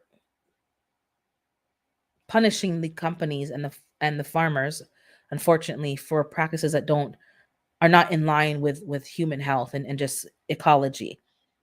It's not, and for those poor truck drivers too, because you're probably being exposed to stuff because you have to wait certain amount of hours to let the gases release, and then there's all these. Yeah, The truck drivers are exposing the real tea that's going on. Yeah, so it's on the vine, and I'm prone to buy things on the vine, but now I only buy local stuff on the vine because I know locally it didn't go through all that. It got delivered from the greenhouse to my grocery store. Buy local if you can, because imported stuff has all been X-rayed, radiationed, and or gassed and sprayed. So all that natural growing that was done in the country that it came from, like especially the Caribbean countries, obsolete by the time it crosses the border. Totally reverse, waste of time because they've sprayed it to prevent certain bugs from coming into the country and parrot and all these things. If that's what you're gonna do, then don't give me that food. Don't bother. But they are bothering because bottom dollar. We keep buying it and we're killing ourselves. That just means that they pick the produce extra, extra early. That's why homegrown tomatoes, yeah, homegrown tomatoes have a taste. Store bought tomatoes taste like water. The only ones that kind of taste okay are the ones that are from Ontario that are on the vine that I said I buy, like they're from a local farmer that I can actually locate where the farm is and it's not too far from here. But they're growing in obviously in a greenhouse. That's not outdoor, which I don't even care. As long as you're growing here, it's locally, then you don't have to go through all that extra stuff of picking it early, spraying it, gassing it. You're growing it locally. And that is also the crux of the problem.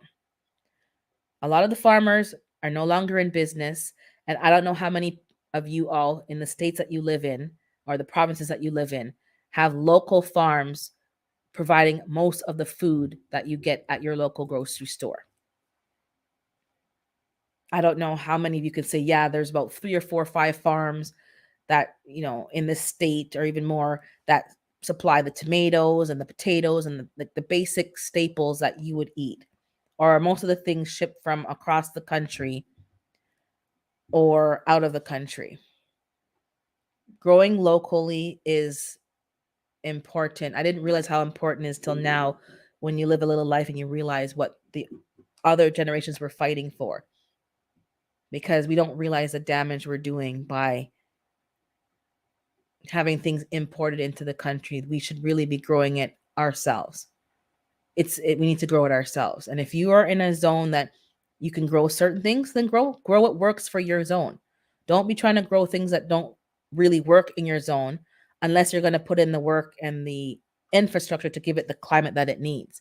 And that may not be cost effective in the long run if you're doing that. So I'm growing right now, focusing on what can survive in my grow zone naturally.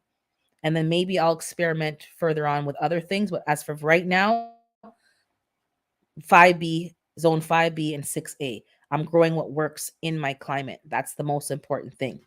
I'm going to wrap it up because I do have to mow my lawn because finally it stopped raining yesterday and today. So it's dried out enough where I can mow the lawn and stop making the place look like a big jungle. Good morning, Charisse.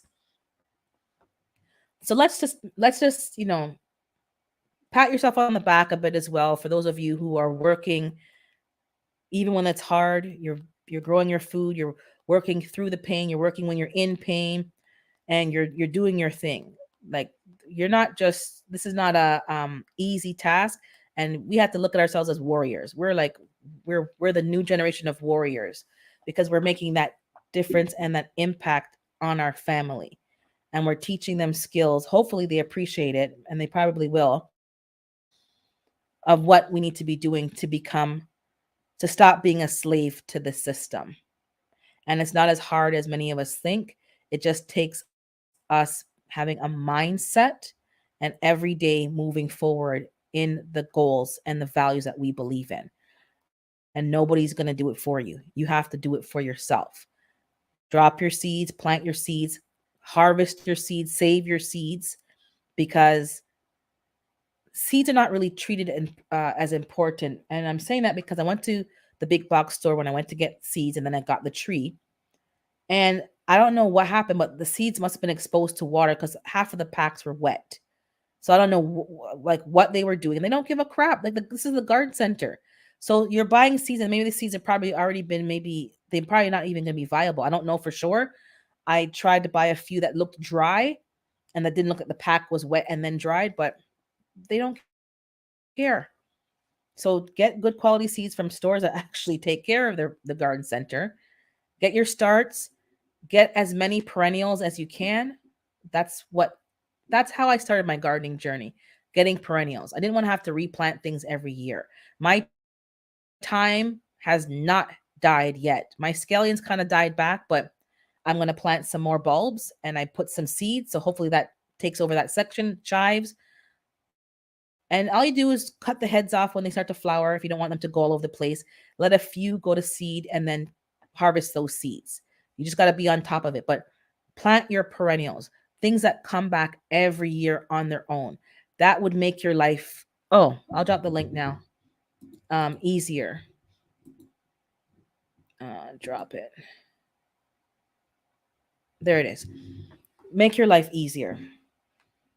We need to work smarter and not harder, especially as we're getting older. I'm not saying we're going to be old and decrepit, but you just want to make your life a little easier. Let nature work for you. We are just here as, you know, managers of the garden of nature, and let it work for you as much as you can do. Drop the seeds directly, let them do their own thing outside. Hydroponics is great, and I'm going to keep doing that, especially during the cold months. But when it's warm, let the sun be their light. You don't have to have grow lights. Let the sun do that for you. Let the soil do that for you. Let the rain do that for you. You don't have to be fighting with technology all the time. I think Brooke's gonna come up, so I'll wait for him to come up. 1 second here.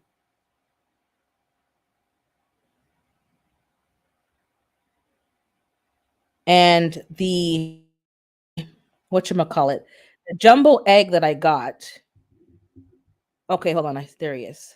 Hold on. Add. Hey, Hey, Broke. good morning. How you doing? How are you?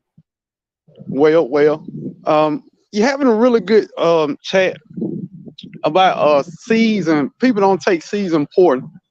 People are always talking about things coming to an end and prepping for this and prepping for that, but I never hear people talking about getting a whole bunch of seeds. And it's okay. There we go. It's overkill. Okay. But I think you're making a great point, man. If people treated seeds like they treat other things, especially in the prepping community and all that, it'll be a whole different conversation. And the stuff you buy at the grocery store, it's just water. It has no It taste. is It has exactly all the looks and no taste. no taste, no texture, no nutrients. That's the thing. No No, nutrients. So you but I feel mean, full, but you're not full of nothing. we've been eating it so long that when I first started gardening and my family started eating what I grow, they were like, "Oh, this tastes different." I mean, if everybody can notice that it tastes different, something made it different. You know what I mean? And I ain't knocking how nobody do it or whatever, but if you growing your own food because you feel like the grocery store putting all these pesticides and stuff in there, then why you put pesticides in your garden? A lot of people do it. What if you gonna garden? Why not just be organic? If you That's ain't gonna I, be I was organic talking gardening, I was talking to somebody the other day, Broke, and the problem is, and I don't know if you heard me say it before, they're brainwashed. So somebody yeah, who's brand new did not know anything about gardening. They went to the store, and the first thing that they thought they had to buy was the miracle stuff. yeah. They somehow that information has been absorbed that I must put these things in my garden to grow food. And I asked him, I go, who told you that? Nobody told him that. He just thought that's what you're supposed to do. So I had to But let him know, no, that's a lie. yeah, but the only reason they sell it because somebody buying it. Don't for everything we complain about, we the reason that they We the selling it. reason. We the reason. Yep. They never sell. They don't sell nothing at the grocery store year after year that people ain't buying. So once we stop buying that stuff, and they'll stop doing it. Miracle growers start going organic only, and then they'll start having better soil. It's like McDonald's. McDonald's will never go out of business. I got a Never. I got a random dog in my yard. Okay, anyway, Yeah. but Keep your eye McDonald's on will keep your eye on him though. Oh, I definitely am. But I mean, Yeah. McDonald's. Let me walk up while I say this. McDonald's Yeah. always be in business because we buy McDonald's. I mean, we complain about how bad McDonald's is, but it's a McDonald's in every state. Do you hear what I just said? Every state, but we sit here Every and complain. corner. Yeah, Yeah. McDonald's so bad. Kroger's and whatever your local grocery store is so awful. They selling this bad food. They only sell it because we buy it. Let's be honest. I mean, Yeah. if you Exactly. if they stop selling all this crazy stuff and we stop buying it, then they'll do better because profits push action, and that's what it is. Yeah. Oh, you got that right. And as I said before, we have to be willing to put in the work, and it's not easy. When you're hungry and you're Yeah, coming from a long day at work, do you want to come home and cook dinner? No, you're going to go through the drive-through. And you know you shouldn't be doing it, but you don't want to put in the effort because you're tired. You had a long day. And lately I've just been eating a salad. I just said, you know what? I'm and gonna have and, to train my body to not be relying on that because that's not my answer. That can't be my default.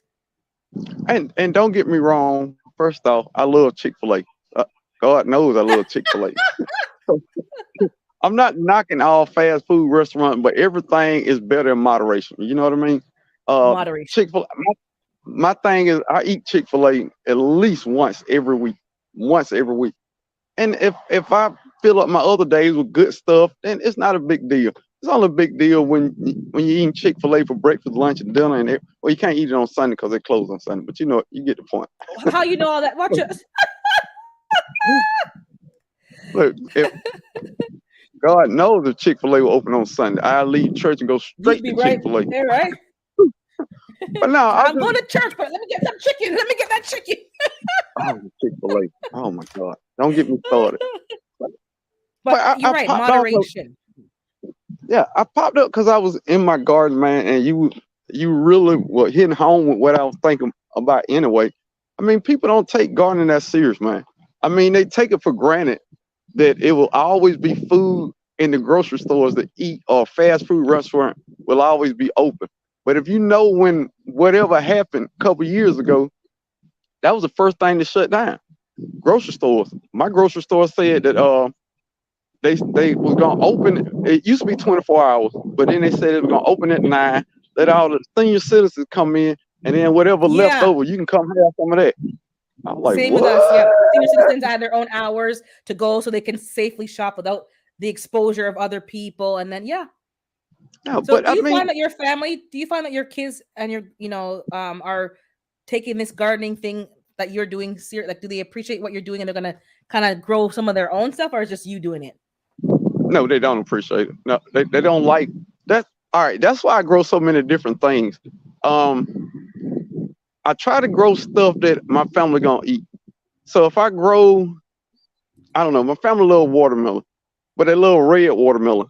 If I cut Mm. open a watermelon and it's orange, the look of it might throw them off. So it's a lot of stuff that I grew last year that I'm not gonna grow this year.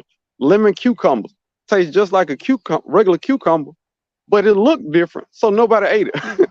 So I'm never gonna grow that What? again. Yeah, nobody ate What? it.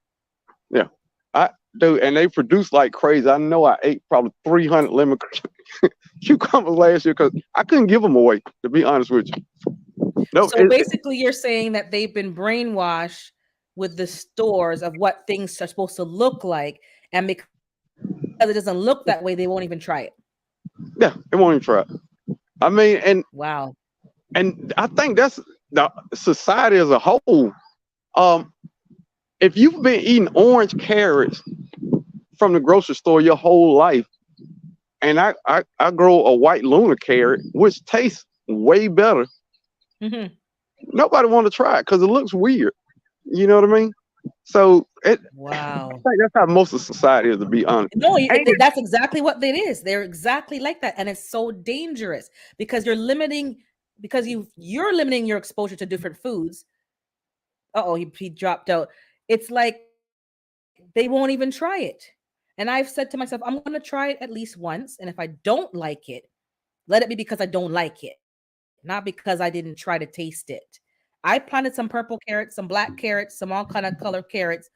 And this is the problem. The brainwashing is so deep. Eh, that you're trying to show them how good this carrot is, and they will refuse to taste it because no, it's supposed to be orange. That's But I dangerous. mean, That's like dangerous. it ain't just them. When I first started gardening, this gonna sound super silly. Hmm. I I was worried that the food I ate would make me sick. The food that I grew would make me sick. That's Hmm. crazy. I was unsure. My first year of gardening, anything that I was gonna give my family, I always ate it first because I'm so used to food coming from somewhere else that now that I'm getting out my backyard, is that safe? I don't know. You know what I mean? I didn't. I That's felt the what I same way. thought back then.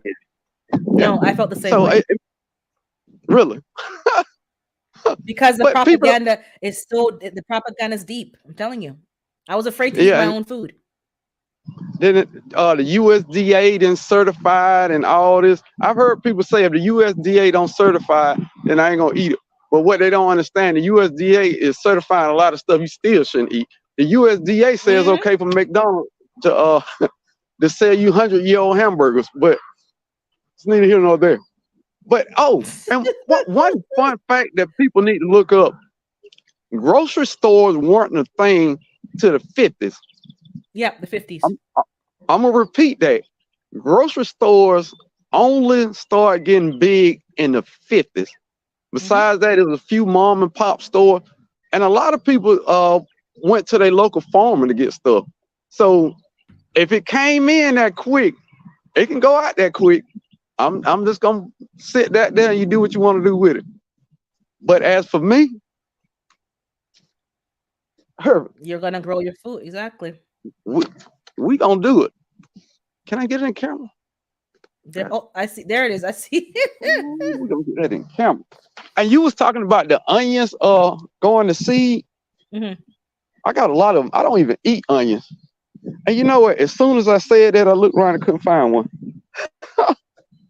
But I don't eat a uh lot of onions, but I will give, I will cut it up, dry it up, and give it away as seasonings because I'm like, most people like onions. But yeah, exactly. Let it go to seed. And how many pollinators? They love onion. They love the flowers. yeah, I mean, They love onion flowers and chive flowers. and I'm planting more flowers because of that. I'm not a flower guy. I don't go outside and be like, oh, these flowers are beautiful. What I see is beautiful stuff that I can eat. Hmm. So to each his own. It's just not my thing to be a flower guy, but Yeah, I grow a few flowers just because to bring the pollinators in, but it ain't really my pollinators. thing. Yeah, yeah, yeah. I'm only doing it this year to bring in the pollinators and to help with the butterfly population in our area. They said it's slowing down, so I'm doing my part and Yeah. planting some more flowers so they can lay their eggs and do what they got to do, just not on my crops, and then take it from there. Tree Rogi wants to see your garden set up, but you got to go to his channel. He can show you a bit now, but go to his channel. He's got a channel. He shows you his I garden can all show the you a few time. things. Like she can show you a few things now. The internet. Let me put you on the big screen. Oops, that's me. Hold on, where is you? I need to Hold see on, how I to don't know turn what my I'm doing. camera around. I don't know what I'm doing. I'm trying to make you big. Hold on, Okay. guys. I'm coming. I'm coming. um, what the hell am I doing, guys? Somebody. Oh, there you are. Hold on. Click on you and solo layout. Okay, there you are. Jeez. But I mean, a Eureka lemon I just bought yesterday. I love citrus trees. Um, I can't get my phone to turn around, so I'm just gonna point it and hope y'all see it. Let No me see problem. what No you. problem. Let, I couple can see. watermelon. What is that? Watermelon? Yeah, Watermelon? watermelon. Wow, you already Dragon. okay? I forgot. Yeah, you're in the south. You can plant that already. Yeah. Yeah. Oh, and And onions. what is that? Cucumbers? Wow, they're like leeks looking. They're so fat. Those Yeah. bases are fat. Hey, Alchase. Yeah. That's a big onion. Holy cow. And Okay. trying to That's do better herbs. I with can see what is that? That's dill. parsley. I see dill. Is that dill or fennel? This dill, and this is camel. No, this is this dill. This is chamomile.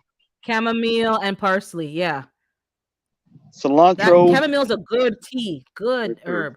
Hey, And you wide family. Sorry, can you see that roly poly right there? Am I too close? I see your I see your finger. Oh, I see him now. Yeah, I hate them. So disgusting. But Taking now them look, off. Oh, Urban, it's it's a lot of roly poly haters, but and actually roly polies are composters. I mean, they break down stuff. And now don't get me wrong. Now a small plant, a roly poly will eat a small baby plant. eat my roots. I'm not gonna lie Yeah. to you. Yeah. But once the plants get bigger, the roller pollers really don't care about it. They're just looking for stuff to break down. If it's nothing to break down, then Okay. they're gonna eat other stuff. But once your plant get big, Okay. roller pollers ain't a big deal. But if they small, I ain't gonna lie to you, they're gonna eat. Your plants. If it's Okay. So nothing make else sure my to eat, plants can. Okay. That's yeah. good. One, And one, can we see your one, greenhouse? yeah. So for those who don't know, he got a brand new greenhouse to keep his trees and stuff in the winter time. So that's okay. Wow. Oh, it's got a big door. It's a really Yeah. wide door. Okay. I didn't realize it was so And, wide in your thing. Okay, go ahead. Let me put you back on the big screen so we can see hold on, put you back on solo. and it's Okay. 8 by 16, I think. And I Oh, spent a wow. little. I spent a lot more than I wanted to spend on it. Be completely honest with you, what it is, I have so much citrus that I've invested my money into. So Oh, he's in Georgia. He's in Georgia. Broke Farmer so lives in Georgia. so in zone 8A, we get maybe a week worth of really cold weather that the citrus can't take. So I have to put them up. So Mm-hmm. I've invested so much in citrus. That citrus Wow. is my thing. I don't know why I like it. I just do. You know the leaves are powerful, right? For healing as well, not just the fruit. Yeah. You can dry the leaves when they fall off and make tea. I was thinking about it, but to be honest, I don't know. I feel like I'm hurting my plant because I don't know. It's No, weird. no, don't I cut them think off. But don't like at the end when they fall off naturally, just take them up and use them. That's what I do. They look healthy. Wow, that's and a lot of they're people doing think their you can thing. only get fruit from the grocery store. You can grow your own fruit.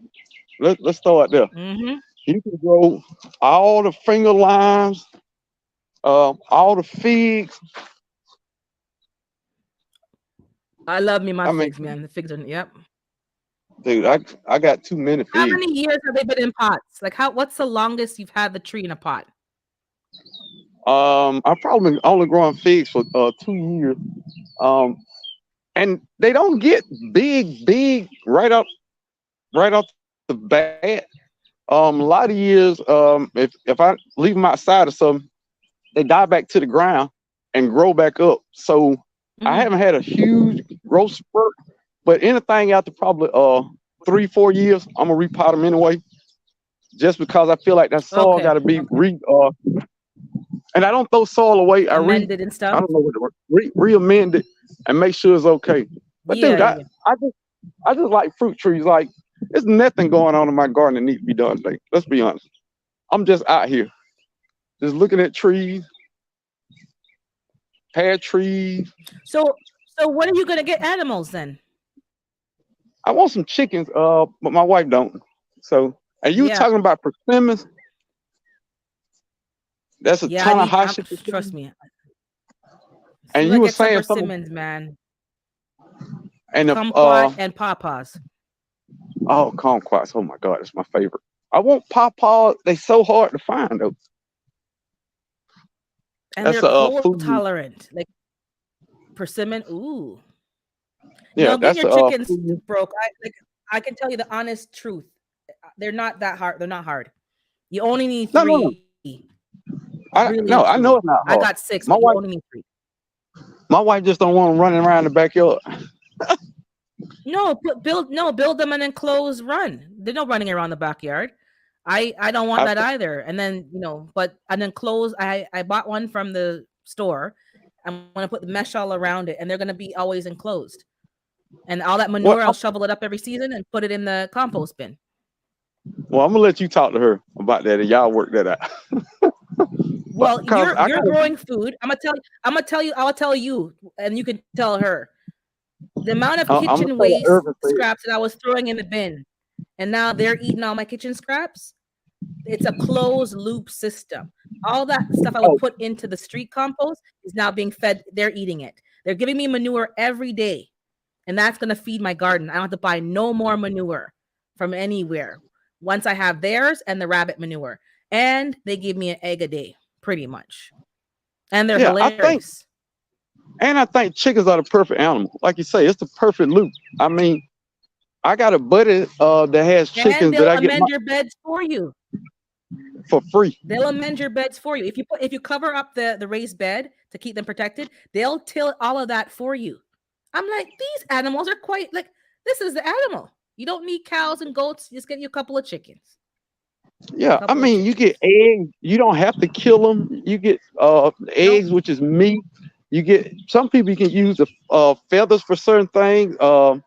It's a whole bunch of stuff that having chickens to do. Oh, I would love the idea of having it, but I just got to. I'm sorry, it's some ate one of my squirrels. I mean, one of my strawberries threw me off. I'm sorry, but I would love to have it. It's just one of the anything you do out of the Yeah, ordinary. you gotta smooth it in there. But trust me, like I don't know why I didn't get them earlier.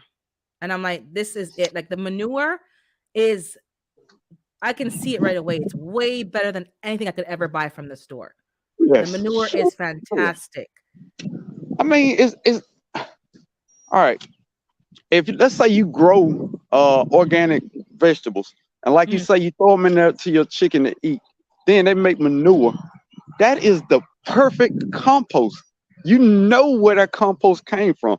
You ain't got to worry about mhm. is it really organic or you know whatever. You know for a fact. I fed my chicken lasagna and rutabagas, and Telling you, and you real. I mean, I've seen people feed their chickens pecan pies and all kind of stuff. So Yeah, it's David, and banana pudding, not a put. and I get my chicken So fried rice. I saw other people cook a concoction of rice and beans, and that's Yep. what chickens are made for, man. All this chicken feed. If I had chicken, look at here, they will only get feed if I didn't have no scraps or nothing out the garden to give to them. They, that's just my thing, and I would want them to I free range around my garden. I'm telling you, yeah, like I know, I had them for 5 minutes in the grand scheme, but I'm telling you, if we're gonna take this homesteading gardening thing, we need a couple of animals that can give us manure and keep that system closed Yeah, because we're buying from the store and I don't know what is in that, and it's and concerning. it's especially when eggs went up. I'm like, good lord, dude! Tractor Supply was selling baby chicks for $2.95 or something like that. Like what? But a dozen of eggs cost what $7, $8? That's crazy. So Yeah. somebody was telling a lie there.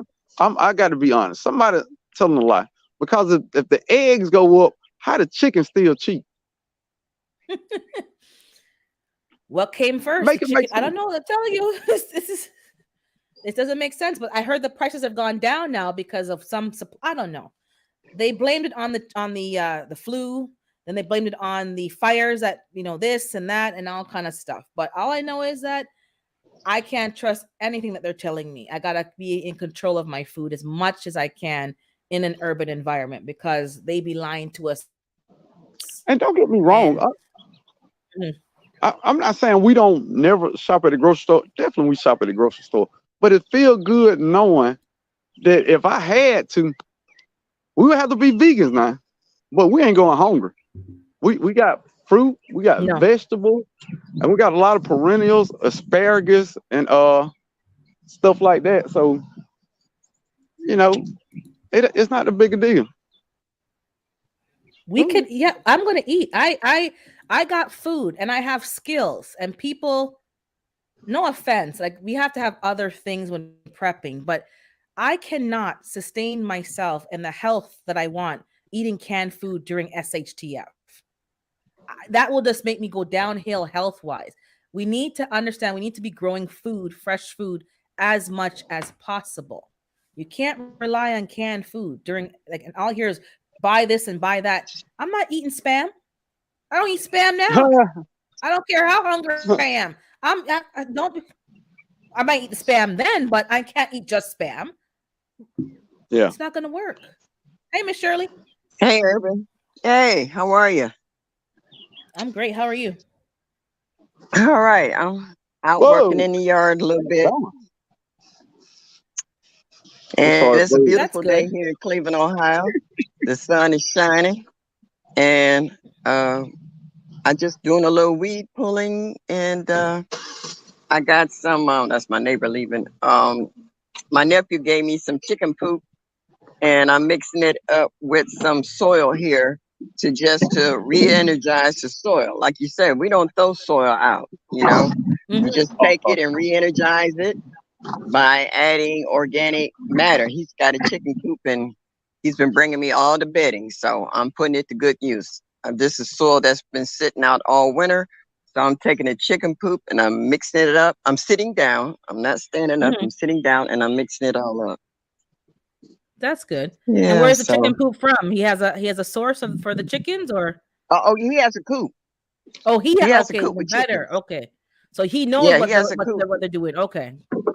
Oh yeah, right now he's actually looking for another place with some land to it. He's trying to do like everybody else. He's trying to upgrade so that he has a bigger place for his chickens because they're having babies, and his little group of chickens are widening out and getting bigger. So he wants more room because he's in a neighborhood, and the neighbors don't mind him having chickens, but he wants to expand. So Right. he's gardening too. So he's been dividing up the bedding between myself and keeping his for his garden as well. So I'm just grateful for that. I told him he likes chocolate cakes. I told him bring me over a couple of them eggs, and I'll make him a really nice one. So can I ask you where he got that from? Where did he get what from? Like to the desire to grow food and to have chickens. Like where did he get that from? You know what? I never asked Sean. I never asked him. I know that every year he was coming over here and he was getting hot peppers from me, and he was actually making homemade hot sauce that's absolutely delicious and it's pretty hot.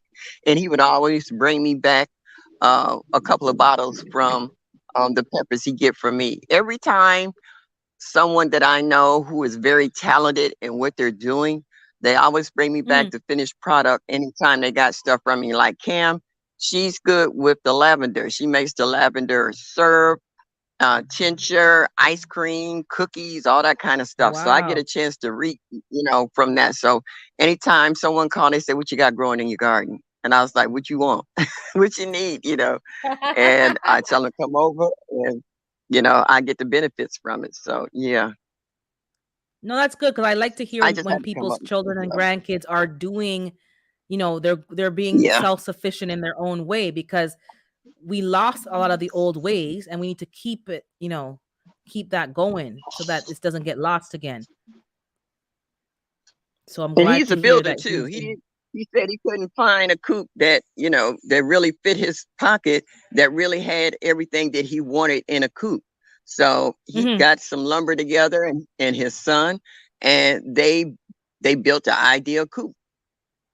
So yeah. That's very good. That's very good. I'm really glad when I'm hearing people, doing stuff on their own and not being a slave to like or a victim to the grocery store. They're taking things into their own hands and sharing it in the community. Like you're growing stuff, they give you back the finished product. Like that whole thing is bringing community back that kind of was lost. Like I don't know about you, but I don't really like certain people do it, but not as much as before. Where you used to swap products and you Yeah. swap stuff. I don't see that as much. But that's awesome. Yeah, Well, Faith, saying that's awesome. I Yeah. guess it's according on where you live at, because Mhm. my neighbors over here who see me gardening, they'll come and they'll say, "I got such and such and such if I can get this, that, and the third." And I was like, "Okay, cool." and we still barter over here. So Okay. I guess it depends on where you live and what kind of The people, upbringing you have, yeah. because a lot Yeah. of people who help me in my yard are neighbors who be walking down the street, and I might have a bag of something I can't pick up, and I said, "Can you pick this up for me?" And they's like, "Sure." And then the first thing they say is, "My grandmother had a garden." Most of them that I talk to, they're all say the same thing. My grandmother have a garden. And I said, "Why don't you garden?" And they said, "That's not my thing." I said, "Well, when you get hungry enough, I bet you get to growing a little bit of this, that, and the third." And they was like, "You're right." But they know how to do it. That's the killing part. They know how to do it. They just But they don't. won't do it. They're not doing it. No. But we honestly, it's kind of, we have a very busy and fast paced lifestyle, so I do understand that aspect. But we gotta make the time. We gotta carve in the time, because before you know it, you blink, you're 50, and you're like, what have I done with my, you know? And your kids don't even know nothing about gardening because you didn't do it yourself. Yeah. So yeah, store bought. This man saying, or I don't even know if it's a man or a lady. Store bought coops are worthless. Saw one for $800. Yeah, and the material, once it goes in the sun and the rain, it literally falls apart.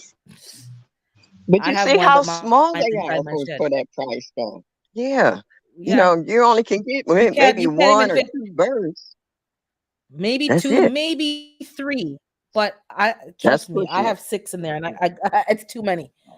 That's why I got to make them the external thing this weekend and get them to run, because they they can't fit in there. They're getting along fairly Yeah. well, but if I leave them too long, they're gonna like say, "Listen here, lady," and start fighting each other, and having WrestleMania in the shed. So I have to get them some more space. It's not fair to them either, but I got Yeah. six. But Well, yeah, they get along fairly well. They're not, Well, overly Urban, I aggressive. was watching you one day with your chickens, and you had opened up the coop door, and they was all in the corner, huddled up together. Thought that Not was so anymore. cute. Not anymore. When I open the door, they're pushing the door open and push it. I'm like, yo, pushing me down. I'm like, get back in there. I showed them the dandelion, and they were pushing the mesh, like ripping, like, Velociraptor's gonna rip the mesh to get. I'm like, calm you down. Calm down, ladies. It's not a rooster. Relax. They're just getting all, you know. But I was, yeah, like That's this funny. week, I was thinking about you, because when my foot was hurting me, I'm like, man, and Miss Shirley had both feet up in the air. Like, you have to remember, you think you Yeah. have it bad, but Well, somebody has it worse, and they're still pushing. So, you know, I no time gotta. to They put complain. new Keep pushing. cast. Yeah, they put new ones on. What's today? Saturday. Yesterday, and I gotta keep these on for a week.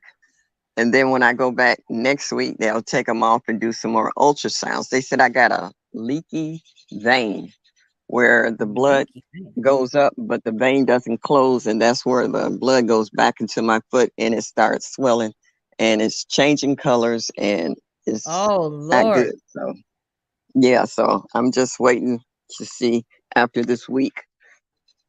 Part We three. got This we is got to part keep you in two. prayers, man, because that's we need to keep you in prayers. Yeah, That's not we need to keep you up. Yeah. Nothing's impossible. I've come to see nothing's really impossible with God. So we just need to keep and that's asking. what I believe. I mean, he's got me this far. I'm still in an upright position, so I We just hope he gotta, keeps me yeah. that way. Yeah, we exactly just keep asking him and having faith, and because there's no, sometimes, as I said, we get into these situations and there's no other option. We have to, he wants us to come to him, and we need to go to him and rely on him. That's And that's that's that's true. the long and short. He knows every issue that you have, but you have to ask him for the help. That's right. You gotta ask him for the help. You Uh, got to ask all him for right, the well, I'm help. gonna get off. I just wanted to say good morning to you all, Thank you, and Miss you Shirley. guys have a really good day, and take care of yourselves, because without your health, you really don't have anything. Nothing at all, lady. Nothing at all, ma'am. Nothing at all. Okay. Thank you All so right, much. y'all. Y'all have a good day now. You You hear? too. Take care. Bye. But that's the truth right there, man. If you don't have health, you don't have nothing at all. A lot of what we do, we're assuming that, oh yeah, I'm gonna go do this, I'm gonna go do that, I'm gonna go lift this and lift that. And when you can't do it, oh my God. So I'm gonna wrap it up, because I'm gonna go mow the lawn and take care of some stuff. And I thank you all for popping in, and those of you who are in the garden while I'm, doing my live. I hope you enjoy the conversation today. But you know, it's It's not an easy road, but it's not. Oh, no problem. I think you're in. Oh, semi. Okay. I hope everything's okay, Broke Farmer. No problem. Pray that everything works out, whatever it is, and just rely on the Most High. I don't know whatever you believe, but I know what I believe, and I know that some trust. What's the verse? Some trust in horses, some trust in chariots, but oh my goodness, where's some? Some trust in horse. Let me find it, guys. Sorry, the verse is slipping me, but I want to tell you the verse, even if you're not religious. We can at least hear the verse. Give me a second. I'm gonna some trust in horses. Verse. Okay. Psalms says Psalms 20, and verse 7 and 8. New International Version. Some trust in chariots and some in horses, but we trust in the name of the Lord our God.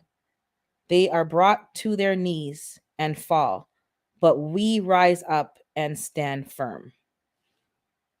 Selah. So that's, oh, some of y'all been in the bushes. David Corey been in the bushes. Oh, David Corey, let me get the egg. Because some of y'all think I'm lying. But let me get the egg. And I'll read the rest of the chat. 1 second. I'm going to show them this egg. I'll show you the egg, the big old egg that I got. My jumbo egg. 1 second. Let me get my egg. My big old egg.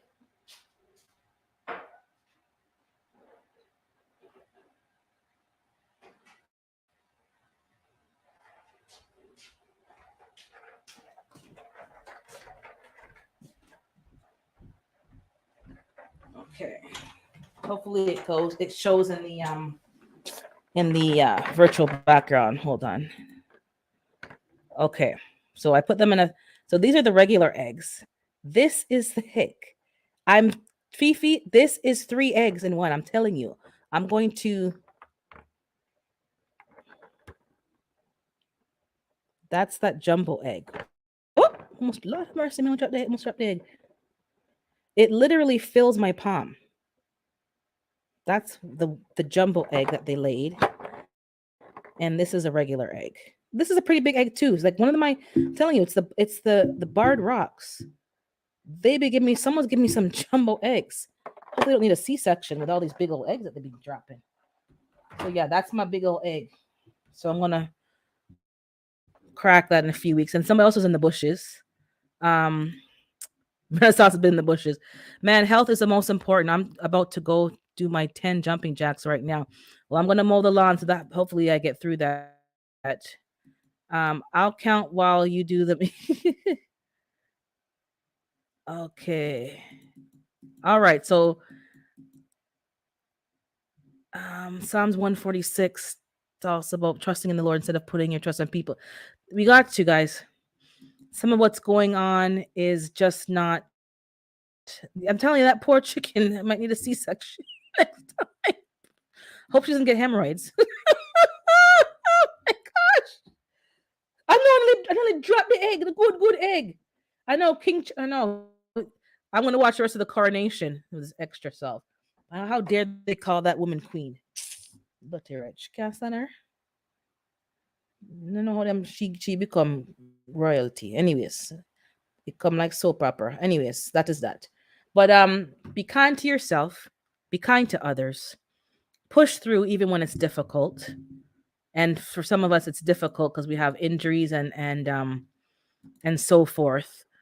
And yeah, I'll try to do a video when I crack the egg and cook it. Yeah, I think I'll do a video. I want to see how many yolks. I have to make sure the camera is set up before I crack it. But these eggs are I'm telling you. I'm gonna give them some grubs today, and I have a bit more of some hash brown and something to give them, and some dandelions. So I'm gonna give them some a whole bunch of stuff. But I want to get their outdoor run. Yeah, hemorrhoids. Have fun, laugh. Don't have to always be serious all the time, and keep growing your food. Keep dropping seeds. Whatever happens, with the economy or whatever's going on, keep growing food, keep harvesting your seeds. Thank you all who sent me seeds. I've planted some things, not everything this season. I'm trying to get the infrastructure set up, but they will be put to some use in the near future. I'm going to drop the radishes and the beets. Grow your herbs for this herb garden challenge, whether you're, in the contest or not. The amount of healing properties. Last night, Renaissance Grandma talked about papaya seeds. I knew some of the stuff, but I did not know about the E. coli and a whole bunch of other stuff that they're good for. These are free, well, not free, but these are in the fruits that we're just throwing out the seeds. The seeds can be ground up and used like black pepper. Like there's a lot of things, and at least you know where it came from. Unlike black pepper, don't buy your seasonings ground. Just let me put a sidebar. If you can, buy your seasonings in the whole form and grind them yourself.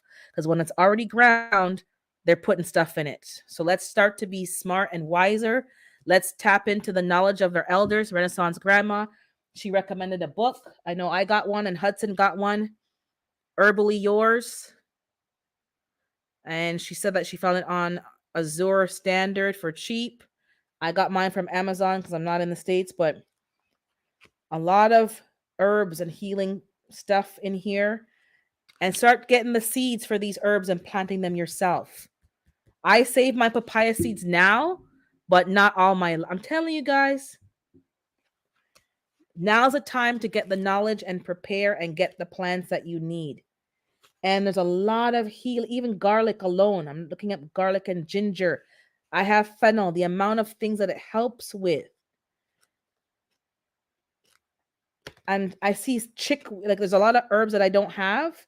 I'm definitely going to be making sure I get, yarrow, St. John's wort. I've heard so much about St. John's wort, slippery elm, sage, all the mints, sarsaparilla. Well, we know about that from Jamaica. Safflower, parsley, papaya, pokeweed. I think a lot of UNICEF have pokeweed. If you use it properly, it helps with so much red clover, red raspberry. We don't need to rely on the pills. Really and truly. They take it from nature. Let's go back to nature. Okay, guys? Have a wonderful, blessed week. I might pop up and do a live because I do have a day off this week. So I may do a tour of the garden, but don't quote me on that. And I'm going to get those videos out this week. Please, thank you for sharing out my videos, watching them, liking them, and supporting the channel. And I'll see you, in God's willing, next week. Yes, prep, practice, and pray. But in all that you do, pray. He hears and answers prayers. I'll leave it running for a bit. Drop #urban to drop your link and to connect with others and check each other out. And then I'll close it off.